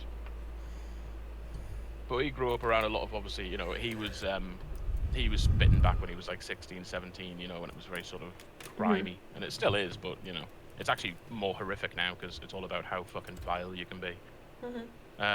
Back then there was like slightly rules to it, you know. Yeah. But the best way he's described it is like he does love the ends. He does love it. Like there is a lot of beauty there. There's a lot of camaraderie. There's a lot of, big personalities. There's a lot of fun there. Mm-hmm. But there's also some really fucked up shit. Yeah. So it's like, yeah, there's good. I'm not glorifying it, but I am appreciating that there's some beauty there as well, which nobody ever really talks about. Nobody appreciates that a lot of the time. Well, I think again that's a perception of class thing. The fact that people think that the working class aren't worthy of, that sort of thing grinds my gears completely. Aye. Well, I'll be honest, from what I've seen, you're going to see more camaraderie in the working class than any other social. Well, naturally. I'll say that I haven't exactly been around a lot of upper class people. No, But I've been around a lot of middle class people, and middle class the people. one in thing my that experience, I have can be backstabby as fuck. I have a like before COVID and that I always used to go to my family's like our local pubs, and it's a proper like old Irish pub, like proper hasn't changed since like the 50s pub. We used to go to the pub quiz every week, and every person in that bar come 7 o'clock, 8 o'clock when the pub quiz starts knows everyone else. We know where everyone's going to be sat, we know who they're sat with, we know what's going on. You spent the past hour and a half wandering around asking everyone about everyone's sisters and brothers and kids that have gone off to university, and asking about the dog and about the neighbours and what church was like. And that's what I used to do every Tuesday, of like 5-6 hours, just go and like rub shoulders with everyone, see how everyone's doing. See, I've never been part of a community like that ever. I've always, like, me and my family in general have always been quite insular and stuff. Mm-hmm. So stuff like that to me is just weird as fuck. I mean, Well, having a chat with somebody. It's the not to get like all like communist and that, but it was the bread and butter of like working class communities, and then 100%. and then the 80s happened, and then we haven't been able to really engage in that sort of behaviour ever since, because we don't have the spaces to do so. But it freaks the shit out of Ben when I invite him to go to the pub quiz, because he knows that he's got to sit with me and me dad and X amount of dad's mates that he's had from however many years, who have lived around the ends for however long, but have not talked in X amount of years, but they've spotted each other across the bar, so tonight they're best mates again. Then there's Mam and Gloria, who works the bar, and the quiz master will come over in the breaks and sit and chat with her about who knows what, and Leo's brought his dog in, and Les has done this, and whatever, what have you. And then one of the bar men is a massive rugby fan, and so am I, so we used to use me as leverage to get the rugby on, so that'd be a discussion that'd end up happening, and you talked about X amount of people about X amount of things. And Ben was like, yeah, it's a really weird environment to be in for someone that grew up the way I did, because this just isn't like you go to a pub and you sit with the people that you brought with you and you sit and talk. Yeah. See, I'm kind of both. I can operate in those environments. It takes a little, obviously, and this is just an anxiety thing, it takes a little while for me to sort of completely. And the reason it takes a lot of time for me to desensitize myself is because I've been around a lot of like middle class people like that, and there's always this phase for me where I'm like, okay, increase yard space, by the way. Yeah, I know. There's always this part for me where it's like, how much myself can I be? Absolutely. And that might also be because I'm a bit, a bit full on if you're not prepared for it. You know what I mean? Yeah. Like I have to ease you in slow. Honestly, to begin with, I was worried I might be a bit much for Scarlett, but no, she eased in real quick, and I was like, yeah, no, okay, this is cool. She's just made us sterner stuff, that one. Yeah. Well, I just wasn't sure. You know what I mean? But Absolutely. I talked to her like fucking once. But yeah, there's always that stage of like, how much myself can I be? And if I can be my full self, that's absolutely grand. At that point, I'll be myself, but you can also be yourself. You can say whatever the fuck you want, and I won't get pissed off or anything. It's just, it's gushed. Because I genuinely, what I hate most is disingenuousness. I fucking can't stand it. It's also why, like, when you see, Pride Month, we've talked about this before, and you see like adverts and stuff, and it's like all these companies trying to get fake fucking woke points, and I just can't stand it. It's the most disingenuous shit on the planet. I was gonna send you a meme from Instagram earlier where it was like it's like 5 corporate pages and like all of their Pride stuff, and then the corporate pages for like their Middle Eastern branches, and none of them had changed. Yeah. And I was gonna send it to you because I knew it would get you. Yeah, no. Well, this is what I'm saying. I fucking hate that shit. And it's like when people are like, oh, this company's really good. It's like, they don't fucking care about you. They do not give a shit. They don't fucking care in the slightest. They're just trying to bang fake war points. And that's what I'm saying. Don't be deceived by it. They're still cunts. Yeah. And that's what I hate about like advertising and like that. Like how easy it is to manipulate people who just don't think about this shit. And it's like, I don't know. It's it gets to me. Yeah, no, that's very valid. As it should, man. It's fucking. And this was, I don't like anyone who isn't themselves, and it's alright if you haven't quite decided who you are, you haven't fully grown into yourself and stuff, but, you know, particularly, like, I will admit a lot of it for me is a lot of old friends back in the day, and you see when they get a girlfriend, they immediately fucking change for the last, and it's like, you shouldn't be doing that, mate. It's alright to change minor things, but you're changing, like, really big things about yourself, and it doesn't feel natural. It's been, like, a month and you're changing shit that, you know what I mean? Yeah. And it's like, oh, it always just sets my teeth on edge a little bit, because I'm like, oh, this could go very, very bad. You know? Fair enough. 9 times out of 10 it does. And they end up being distanced from all their mates, and then by the time everything goes sideways, they're like, oh, I never should have done that. It's like, yeah, now you've lost all your fucking friends, and you have to work for months to get them all back. Alright. And it just wasn't fucking worth it. And the reality is, if you're with someone who just wants to be with a different person and just settled for you, you shouldn't be with that person. You know what I mean? Preach. Like, you just shouldn't. Preach. I say, I'm never going to say, oh, you shouldn't change yourself. Of course you should change yourself for the people you love, but, like, minorly, you know? But don't change every aspect of yourself. Yes, Queen, we stand. Wow. Philosophy. Oh, right. I'm gonna go clear this bit, and then I think that's us for the night. You said that like half an hour ago. I know, right? And then I found other stuff for me to do. About interesting shit. I know, right? There was someone threw bait in the ring. Well, it's like when I was playing CK2, and you're like, I'm gonna go to bed, but watching you get fucked up is too much fun. It's too good. Like another hour. It's too fucking good, man. Them cheeks are just busy. I couldn't have left when those cheeks were being clapped. If we play co-op on that, I'm gonna play Gotland again, and that's when I'll excel, and you'll be like, "Oh yeah, this isn't fun." Yeah, as you're I gonna march across the fucking East Anglia. Demolish me. Yeah, I'm gonna try. I won't. I'll do what the Danes did. I'll keep you as a local ruler. I'll try and like bury myself as far into Eastern Europe as I can and just vibe. Yeah, the best thing about the Vikings is until when they start the Mongols raiding, No, the Vikings when they start raiding, they can use rivers, so you can very easily get to Constantinople. You can go up a river and then you can carry your boats across land to the next river, so you can very easily get to Constantinople. Watch me. Once you're in the Red Sea, you can get fucking anywhere, you know. That's very much often the strat. Watch me buy like the expansions that get me out into like fucking India just so I can like hide. I'll still come to India, motherfucker. I'll find me way there. Fucking take you a while though. It gives me time to do shit. I actually don't think I'd be good enough of a player to be able to pull that off. It is possible, but I don't think I'd be good enough of a player to be able to pull it off. Because you have to like excel so fucking quickly to do that. Yeah. Just see what I mean about it being super useful that you can that's go through the undercroft. Fucking baller as shit. Alright, cool. I think that I might do more undercroft scheming next stream though. Let's get it all finished. I need to make parts and shit. Right. Well, I mean, if you want a few days working in-game, working just heavily on stuff, and you're not going to go meet anybody, just don't put any carrots in the thing after you've got your last body. Yeah. And then you can just have 4 or 5 days where you're like, I'm just getting resource I'm gathering. figuring this out. Yeah, I might do some grind on that. Sleep to save. Big brain. Sleep to save. Big brain. And you can actually cut the sleeping short if you hadn't noticed. If you try and move while you're sleeping, it'll just get him up. Oh no, it's E, yeah. It says it on the screen every time you do it. Nice. Right. I do believe that is us then. Because I'm tired now, we'll have to go to bed now. Oh, well, you're giving me 20 minutes first and then you can go to bed. Oh, I'm really tired, mate. Okay, fine, give us 5 minutes. Just send me them linkies and I'll sit and watch them in bed while I snooze off. Just give me 5 and I'll show you the real things, but literally it'll be 5 minutes. Let's not discuss it. Let's not have a domestic. First stream domestic, woo! Yeah, so that is us for now. Thank you very much. If you managed to catch this, tomorrow at some time. Yeah, so tomorrow night, probably about 7-8 o'clock-ish, we'll be playing Metro for me, and Dungeons and Lesbians for Chris. Woo. If you let's go lesbians, let's go! Let's go lesbians, let's go! If you follow our Twitch, you'll get a notification in your inbox when that happens. Or if you catch us on Twitter, where I get to ramble and say dumb shit and post clips, and you also get the notary tweet whenever we decide to come online with whatever bullshit I've decided to tweet pre-stream. Thank you very much if you're watching this live. If you've caught this live, we love you lots. Thank you for dealing with our dumb bullshit, talking about very serious stuff this stream.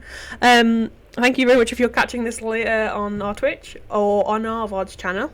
we love you too. Sound off in comments or stream chat, offline chat if you fancy. And we're around all the time, so we'll come and catch you back on that. So if you liked it, come see us tomorrow, which is Saturday the 5th, or Sunday, because inevitably we'll be online there, or next week for our weekly Divinity stream, and inevitable later cozy streams and stuff. So yeah, thanks for catching us, guys. See you later. Ta-ta. Bye.